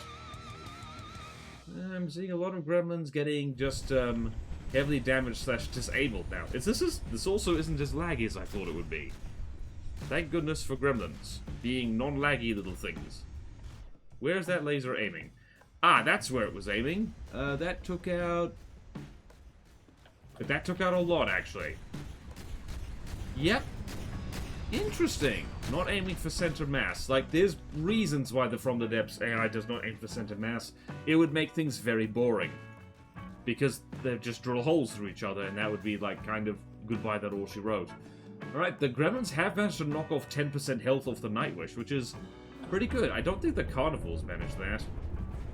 The Nightwish can... It's weird. The Nightwish is simultaneously very tanky and also kind of easy to disable. Like, ironically, it's vulnerable to piercing weaponry because it's got lots of very compact insides, and it's a frickin' laser beam in there. So, really does not do well when things, well, penetrate it. Not that most things do well when penetrated. Depends on the penetration. And that roly-poly is a sign that this Ailstorm Gremlin is basically out for the count. Yep. Okay, then the Gremlin's actually doing pretty well. Like, Team Ailstorm Gremlin is at 86.2%. overall health, and that's after losing 2 of them, like, entirely. Meanwhile, the Nightwish has dropped down to just under 89% health. That's a little... These little shells, they add up. They add up a lot. It is, just armor that's being stripped off, and it's being stripped off along almost the Nightwish's entire length, but still that's adding up. There's 6 minutes, and the gremlins are actually catching up. A lot. I'm not seeing anything particularly, but we do have a... Oh, wait. The Nightwish might fire torpedoes. Let's go have a look-see. Torpedoes. Ah, yep. Ah, that is a nice finishing move, actually. Let's follow the torpedoes, because why not? Oh, I'm seeing stuff fall out of the sky. Was it you? Not really. Do these torpedoes actually have the range? I'm seeing more bits fall off here.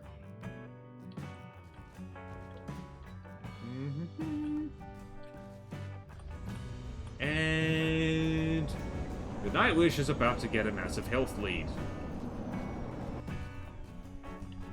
Hello, friend. How are you doing? You are at 77% health. Let's see, how's the Nightwish doing?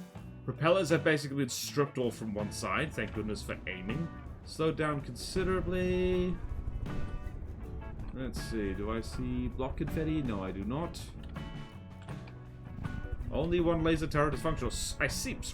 Seriously, like, if you've got a broadsider, like, sticking the weaponry on the rear of it, it actually works pretty well, provided it doesn't end up being chased by something. And over there again. And probably more torpedoes on the way, if I had to guess. Yep.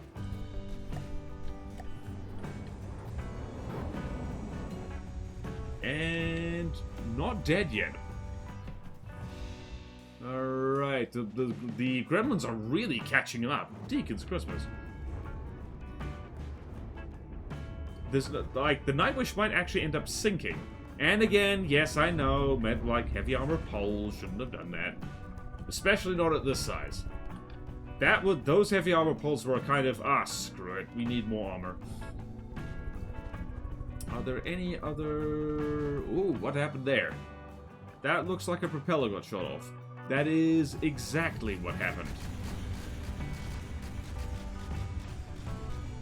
Which means you are now in torpedo range.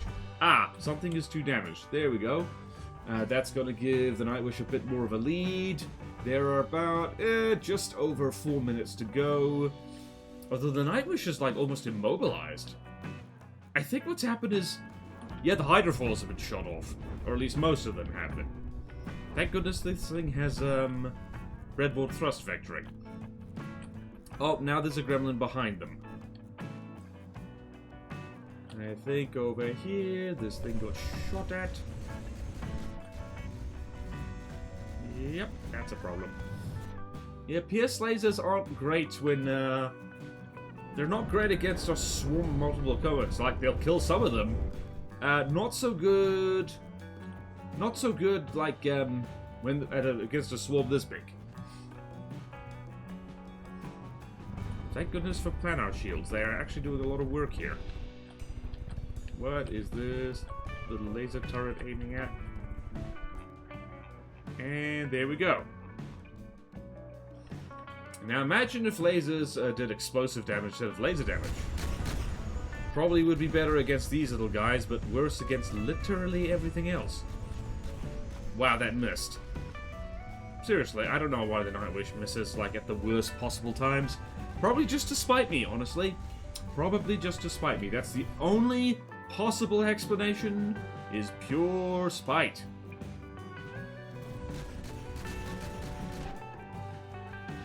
Alright, gremlins are at about 76% health. The Nightwish is at just under 83% health. Looks like no real vital systems were taken out. She has had like 6,000 blocks knocked off her, which is plenty. Look how incredibly intact that laser turret is. That looks like it missed completely. That's embarrassing for the Nightwish. That wasn't a miss. That actually is AI compartments. That's a problem. How are you not dead? See, that's the problem with pierce weapons. Like, even pierce lasers, they have that thing of like, yep, you put a shot straight through the AI compartment, but you miss the mainframe by like an inch. Sucks to be you. Okay then, what else is happening? Are there torpedoes incoming? Right, I'm not seeing... It appears to be still just armor blocks falling off, apart from the diff seawards. So that... Oh wait, no. Yep, the gremlins are only a few layers away from actually getting into the juicy bits, so... Let's see, where is that turret aiming?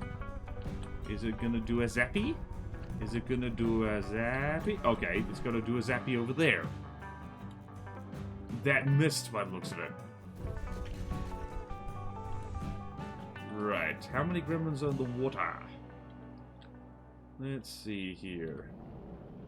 I see torpedoes. Oh my god. Oh my goodness, the gremlins actually have torpedo defense by sheer accident because of their little sonar buoys which have a sonar signature. That's really funny. Oh dear. Right, some gremlins working on the other side. Did that hit? What over there? Nope, that missed. That missed horribly.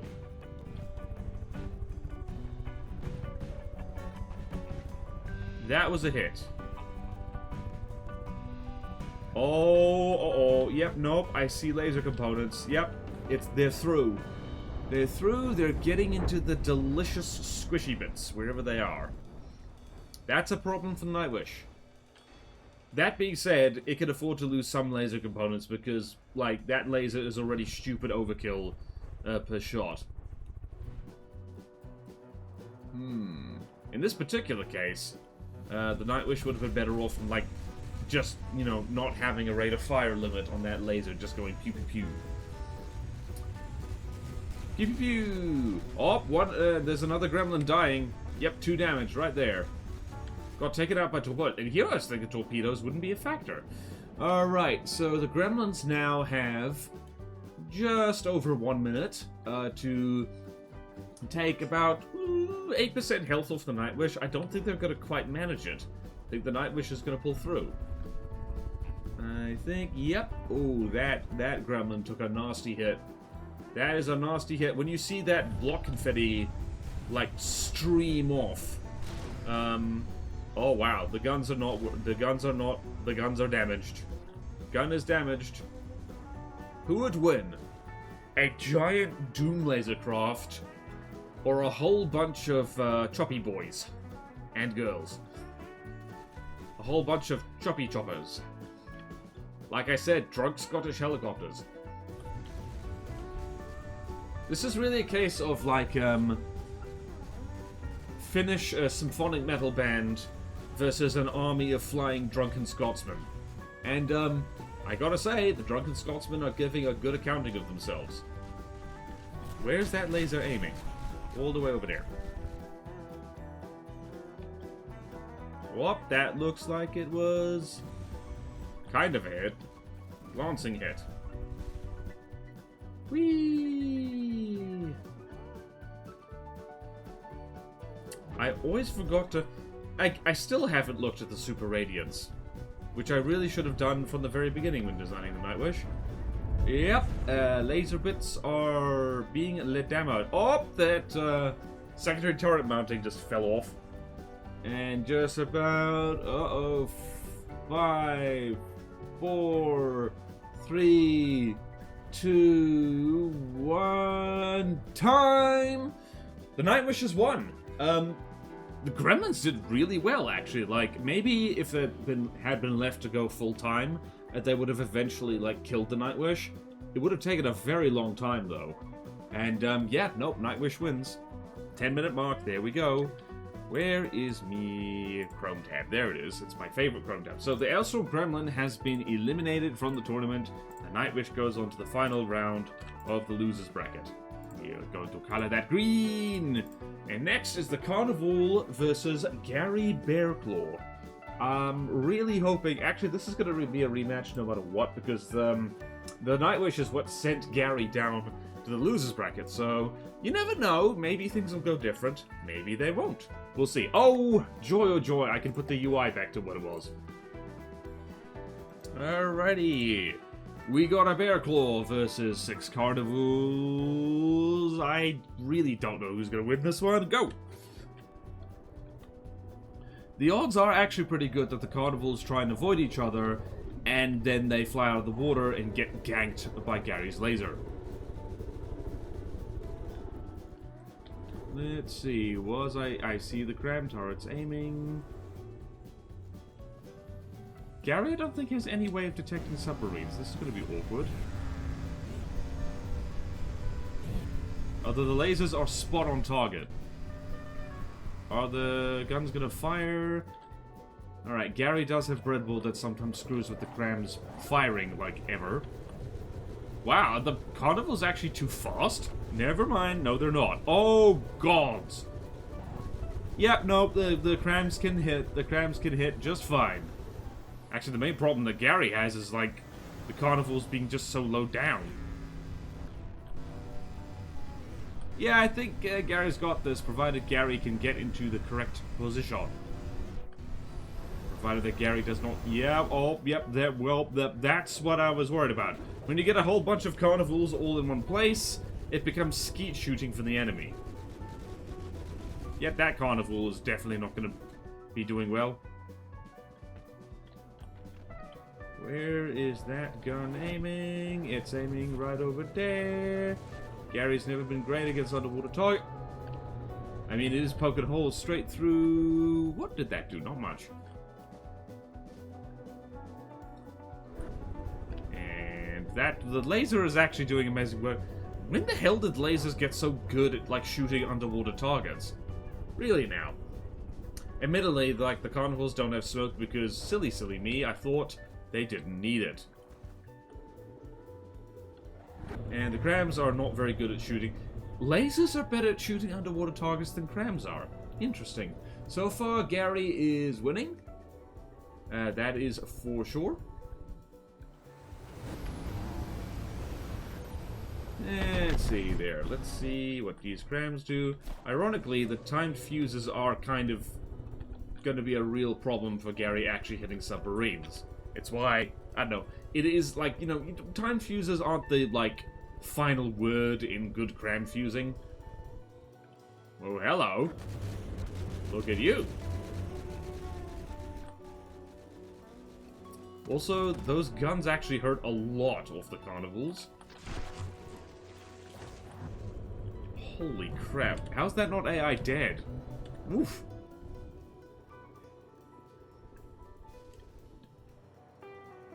Alright, this is going to be a long one, folks. What did I see there? Just not much. And laser turret is stuck.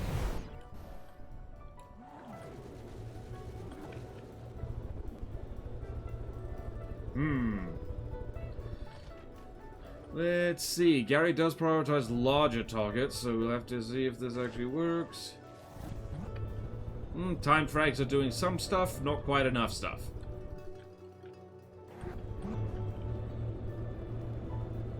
Are the lasers weaker now? What happened? Alright, so far, Gary's still winning. Carnival's just not actually doing that much. And again, this has really shown that those periscopes are actually a problem. Oh my word, that was a direct hit on the turret. How did that not kill everything? I really should have stuck some HE on Gary in hindsight. I was greedy. I wanted the frag to do everything.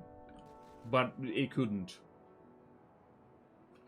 Alright, so we've got about 8.5 minutes to go. Well, not less than that. 6.5, let's say. And Gary is still in the lead, but only just. And now we've got a flying carnival, which ironically makes it harder for Gary to hit them with crams. We might see a rematch here. We might see a rematch of the Nightwish versus the Carnivals. We might see a rematch here, although Gary has managed to disable a turret right there. Actually, I don't think the Carnivals are going to... I mean, we're going to see a rematch no matter what. It looks like... Yeah, no, the time fuses. The annoying thing about time fuses is that the AI, like, does not compensate for shooting at targets in water, which is probably a good thing, because otherwise, like, I don't know, it would be a little bit too easy to hit submarines with, like, anything. Maybe the coding's too complicated, I don't know. Has Gary managed to shoot off basically every periscope? Because if he has, that's a huge advantage. Where are you aiming, sir? Off to the side. Wow, what an over-the-shoulder shot. Holy crap. This is why turrets on front siders is still a good idea. And yeah, Gary was never really designed to shoot underwater targets, and look what Gary's doing. Gary is being a hero, as usual. Has a 3% health lead. Another over-the-shoulder shot. Let's see if that... Nope, that did nothing. Well, okay, it didn't do nothing. It did something.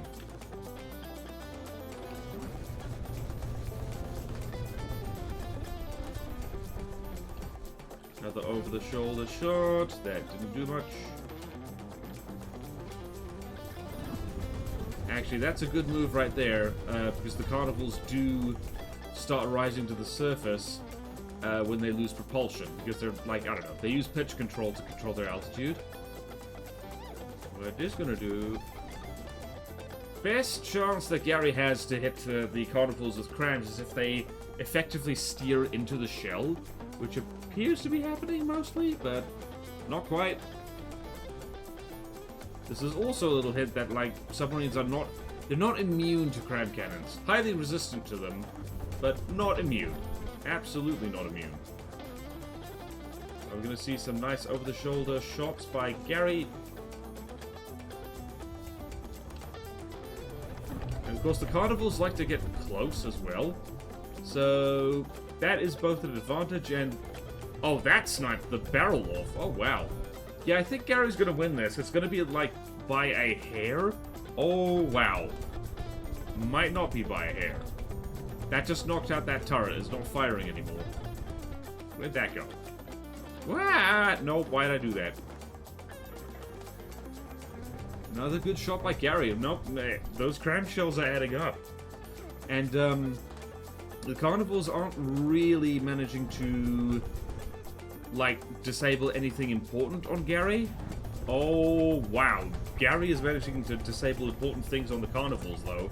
My goodness. See, like, airships are just, you know, they freaking counter submarines, man. Just, like, almost without trying. I never optimized Gary for fighting submarines. Admittedly, the Carnival is probably quite an easy submarine to detect, because it has a periscope and likes to bounce out of the water like an idiot. So yeah, like, I don't know, the Carnival is... I think it's a good submarine, because I made very deliberate choices in designing it. Like, deliberate choices, and I were aware of the drawbacks. Admittedly, like, jumping out of the water like a frickin' dolphin was not part of the... Oh! One of the Carnivals has been disqualified. Alright, well, Gary is almost certainly gonna win.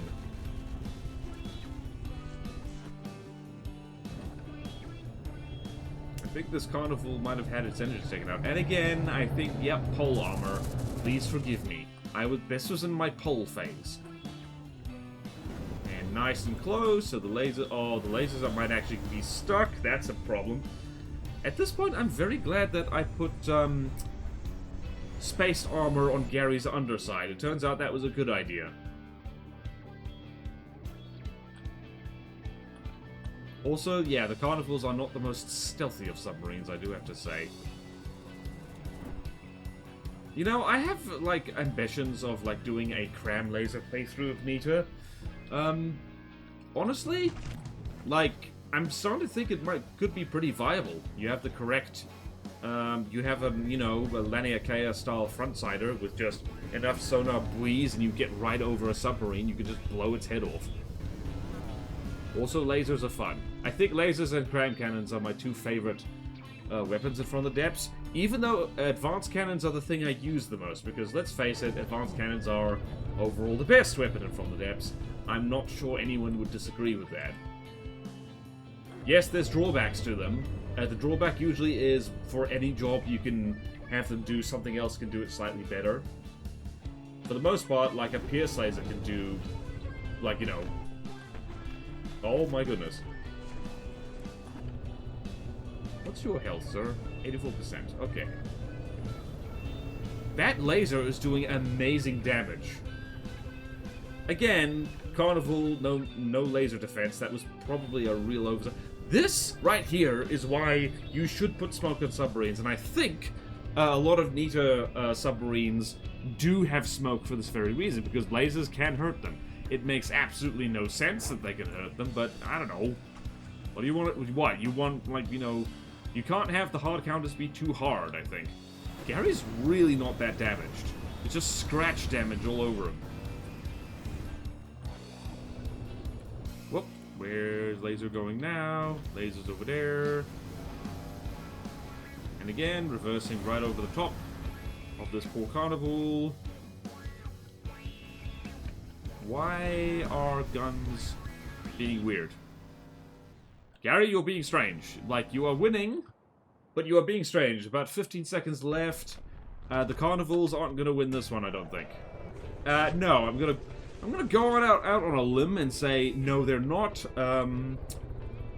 Yeah, no, that's it. Health below 80% and sinking. That's it. And like, wow, Gary getting a final kill just to spite literally everyone, because Gary is a spiteful boy. And yeah, just scratch damage for the most part. This is the problem with like sandblasters. They can work really well, but if your target's constantly moving and if it has enough armor to like tank a burst, like you're not gonna get through to the juicy bits. So yeah, the Carnival has been eliminated, and it's a rematch between the Nightwish and Gary. It remains, like, I'm curious to see, like, Gary might get lucky this time. It almost got lucky, because remember, this was a close fight.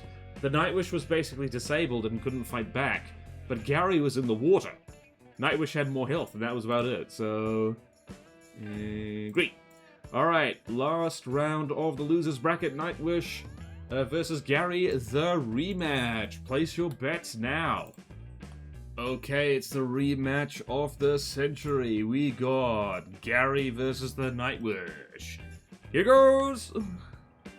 Right, so the first few cram shots are probably going to get taken out by Diff Seawers, and of course... Or not! Oh, wow, that's different. That didn't appear to do much, though. Oh, wow, that's, this one's nasty. This one's gnarly, it is nasty. The Nightwish is out for blood. Oh, boy. That's what happens when you drive too close to the Nightwish. It gets angry. Yep. I'm starting to think this isn't gonna go much better for Gary than last time. Although that's very even. By the looks of it, though, it looks like the Nightwish has more... suffered less critical hits, so to speak. Yep, and is dodging shots better. Because it would be a little bit weird for Gary to be able to dodge lasers. Gary is amazing, but not that amazing. Yeah, meanwhile, Gary, I definitely saw cram components fall off. That is a much weaker cram. Although it just, like, that was a lot of wasted diff shells. Ooh. Yep, nope, that is all structural blocks. Nothing important. And I'm seeing cram components. I think this might be a... again, Gary is coming off worse, definitely. But the health is, like... The health is still, like, pretty, you know, pretty... Uh-oh. Ah, right there. That's, that was a lucky shot. That just took all... put a lot of... That just really reduced the Nightwish's firepower. Admittedly, not quite that much. I'm seeing a lot of stuff fall off.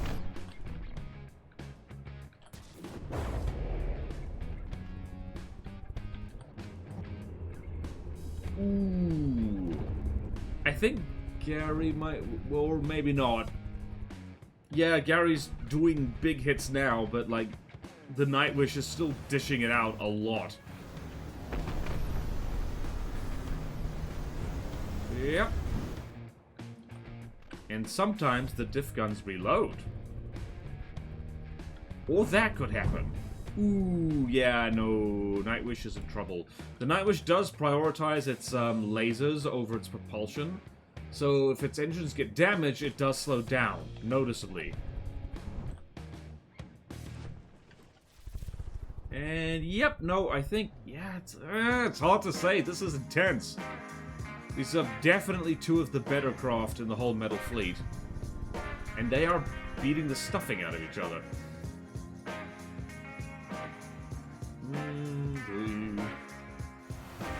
Nightwish's laser is definitely damaged, though. Nightwish's laser is damaged, but then again, the crams are also damaged with Gary, and that laser is still very strong. Yep, I'm seeing lots of burning things happen. It just shot a turret off. Yep, nope, the Nightwish is not going down quietly. In fact, it has a 12% health lead, and we're not even halfway through this. Yeah, those crams are really weakened, and the time fuses are actually kind of screwing with it a little bit. Oh, Gary's listing. Gary is doing and list. Ooh.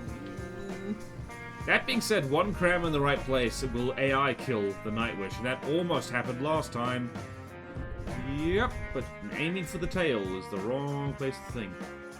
Oh, wow, ooh, there goes another turret. Nope, I don't think Gary's winning this one. And that last turret is very heavily damaged. There's holes going straight through it, and the lasers are damaged. Wow, the Nightwish is like, yeah, no, don't waste my time with a rematch. I have won, damn it. Let's see, is there going to be another blue flash? There is. What did that do? A lot, actually. Yeah, that's a lot. A lot of delicious lasery damage. Oof, poor Gary.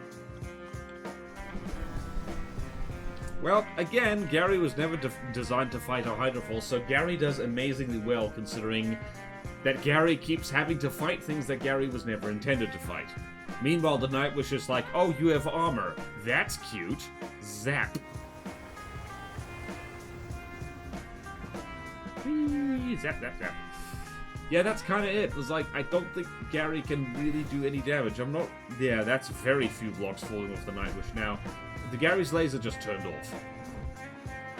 Also, Gary is a very compact design, which is precisely what the Nightwish loves to shoot at.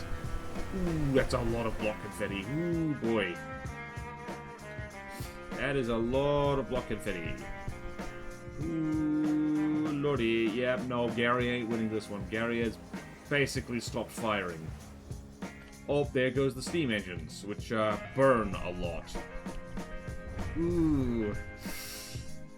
Well, Gary did really well. Gary fought his way all the way through the losers bracket to get this chance, and like took 8% health off the Nightwish. The Gremlins did better, and yes, the Nightwish is both larger and more expensive than Gary. It is almost a one-to-one material thing, though. Gary is quite expensive.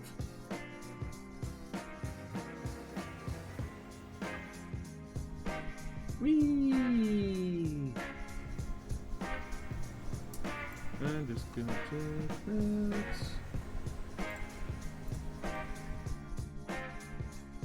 I'm just gonna check my notes. That, when you see custom jets start to fall out of a thruster craft, that's kind of it. I don't know, it's like, how's your day going? Gary is having an extraordinarily bad day. Gary has once again died for the cause. As you can see by, this basically sums up, the sale sums up Gary's feelings about it. Sooty feels nothing, right? This is not Sooty, this is just an image. Why would you think otherwise? That's weird. Stop being weird. And Gary is about to flop into the ocean, by the looks of it. Oh dear. Ooh. Does anyone else think that pierce lasers might be a bit much? I think that might be a bit much. I'm not sure that's how lasers in real life work. I don't think they work like that, to be perfectly honest with you. Also, handy thing, Gary can float. Gary is mostly made of alloy, after all.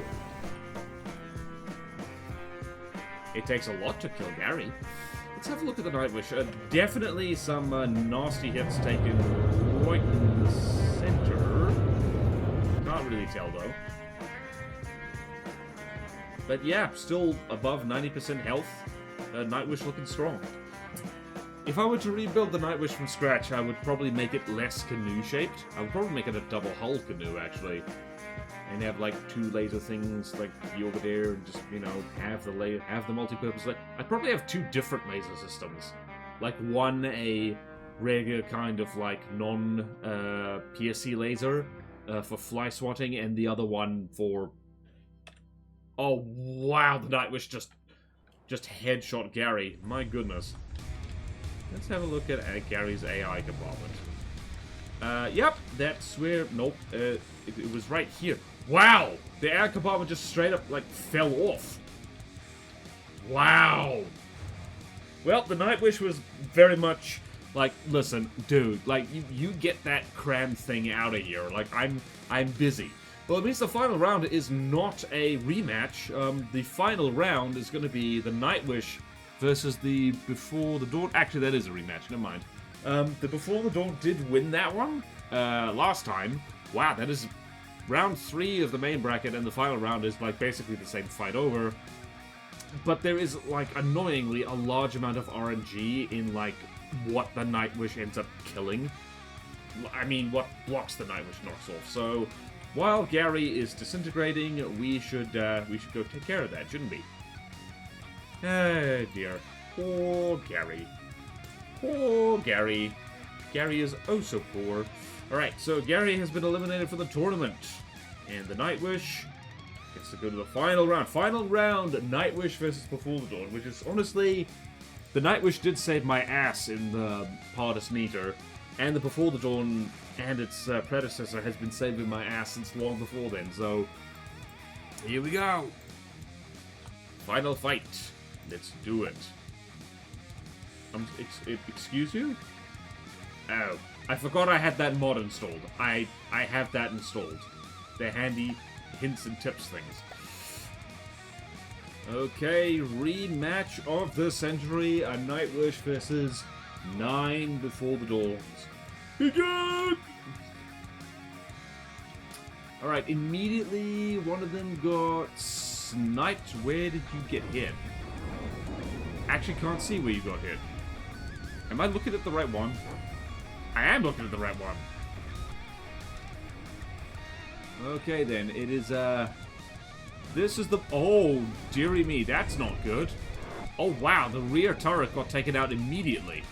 Although this, that Before the Dawn is also getting taken out immediately. How are you not dead? I guess having an AI compartment that's at the front where, like, nothing tends to shoot at is quite handy.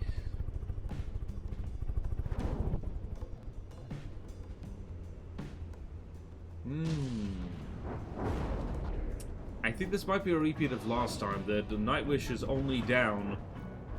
is like down 1 turret already. I think it also missed. Very even at the moment. Okay, I think things just fell off there. Although, this Before the Dawn just got a hit right in the midsection. Which is very painful. Because that's right where the custom jets and stuff are. Where are you aiming, sir? That looked like it hit. It didn't. Never mind. Alright, so Before the Dawns are in the lead still. That Before the Dawn... I think the Nightwish is, like, shooting a lot straighter this time than it was. That looked painful. What was that? Ooh, that is AI component. No, wait. What are those? Sorry for pausing, but... Oh, those are balloon components. Ah, there goes a wing.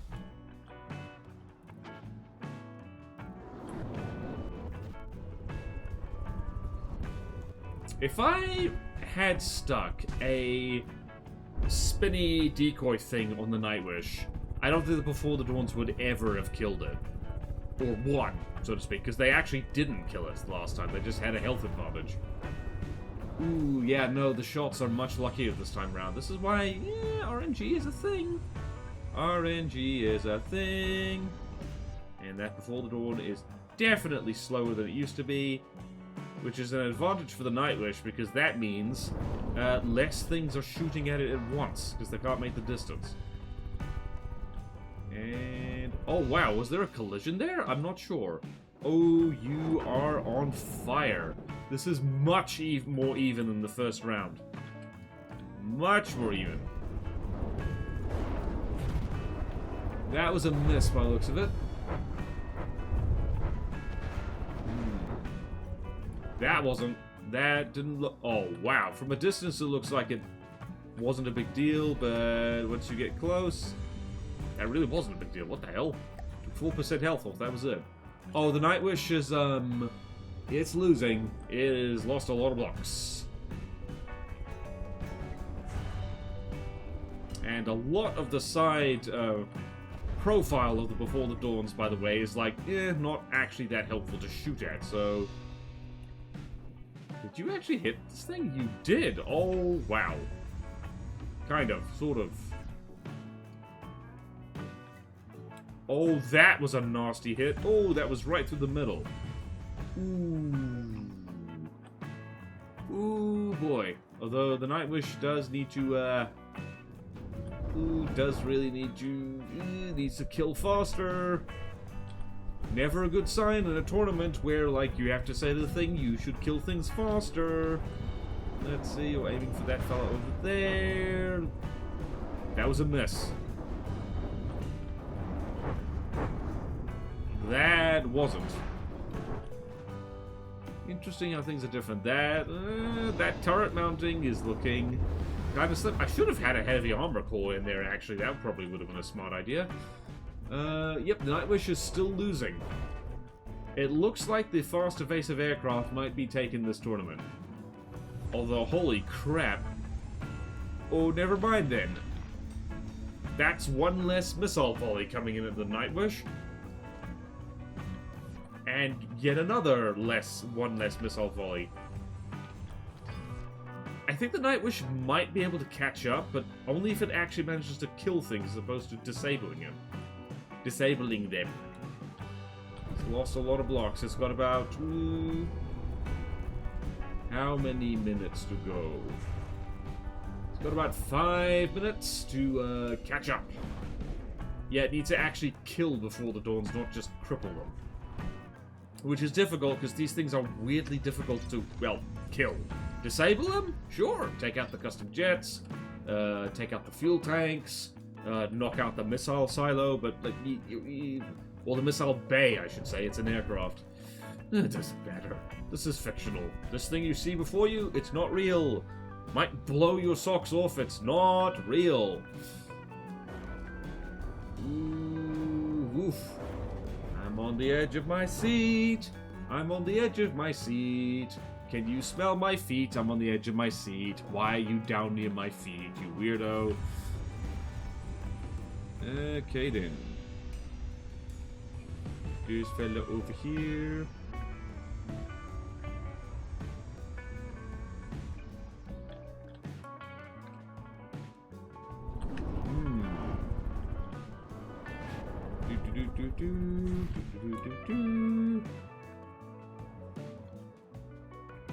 Ooh, that looked... I felt something... ooh. Yep, well, that just happened. The entire superstructure fell off again.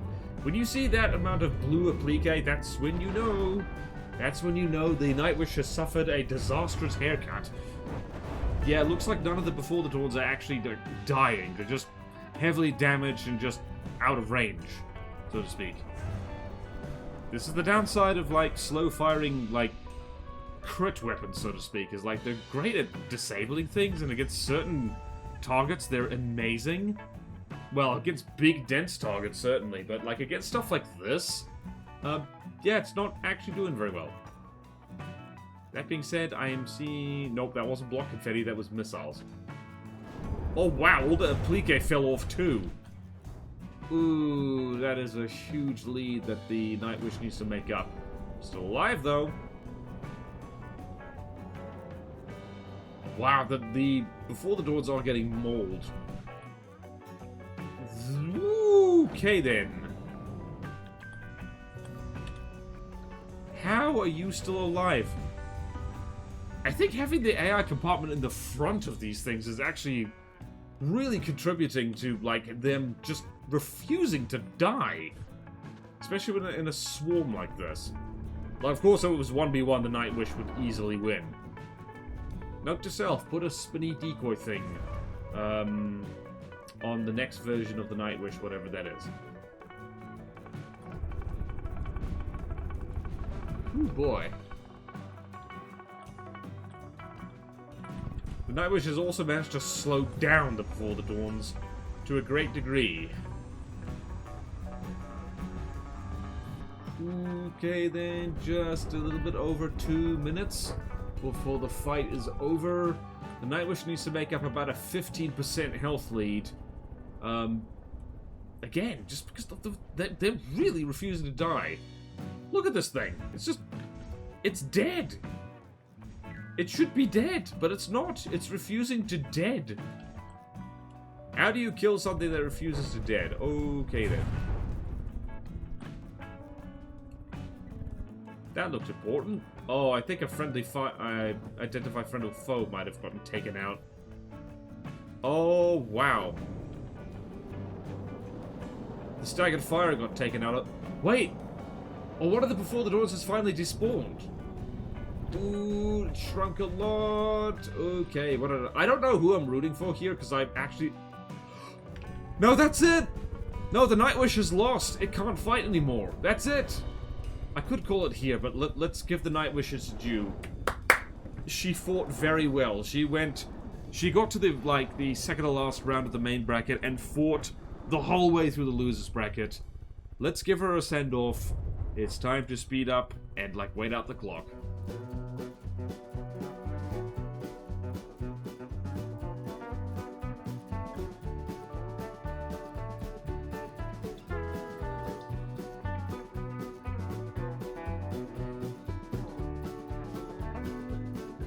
And that is time. Credit to the Nightwish, she did not despawn, she did not die. She stayed alive for the full 10 minutes. Oh dear, there's all kinds of shenaniganery happening around here. Where's the most intact Before the Dawn? That is what... Oh, there's one. Not very intact, admittedly. Alright then. That is it. Let the soothing sound of custom jets soothe you.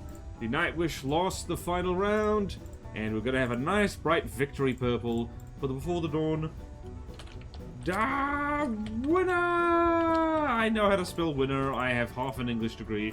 I don't remember where I left that English degree, but it's somewhere. So, yeah, I'm not sure anyone's really surprised with this. I'm not that surprised. The Before the Dawn has been the workhorse of not only this fleet, but in its previous incarnation, in the Pale Fleet, there too. It turns out just having a roughly 100k, very fast, large missile lobber just works really, really well. Admittedly, the Nightwish has crap missile defense, and just with a very few simple changes, it would have won this easily, probably. So, this is more an indictment of my building of the Nightwish than the Before the Dawn being, absolutely amazing. So, what's really annoying is that both the Before the Dawn and the Nightwish are some of the craft in this fleet I put the least thought into. The original thing for the original template of the Before the Dawn, or at least the thing that would lead to the the Icewind, which was its predecessor, was a wooden thing I made for my custom campaign that never got used, and then I repurposed it and turned it into the Icewind, which worked incredibly well, and then the Before the Dawn, which worked even better, and really not that amazing in terms of complexity. It is a fast thing that throws missiles. The Nightwish was a rush job. It is a big laser shaped like a canoe, and I faffed around with it a lot. but not as much as I did with things like the Behemoth or the Blind Guardian, or like, you know, the other things in the fleet. But anyway, this was really fun and educational. I'm not sure I'm ever gonna make a better, like, bomber than the Before the Dawn. Probably need to make a laser-guided version, let's be honest, that would be smart. But yeah, thank you all so much for watching. Please like, comment, and subscribe. If you want to see more videos like this, support me on Patreon and YouTube membership. It really helps, and there's fun perks in for you. Like a Patreon exclusive Discord where you can, I don't know, tell me how my bombers could be better or worse. Like, I'm amenable to hearing either. And at higher tiers, I'll build stuff for you, I'll review your craft, do art for you, all kinds of good stuff. And do check me out on Twitch and subscribe to the VOD channel. It needs all the subscribers it can get. Because, like, it is not a nice round 500, and by gum, it should be. So in any case, have a wonderful time, whatever time of day it is for you. Time zones are fun. Remember to make your bombers as aerodynamic as possible. I managed to remember this time. And I'll see you next time in From the Depths. Farewell!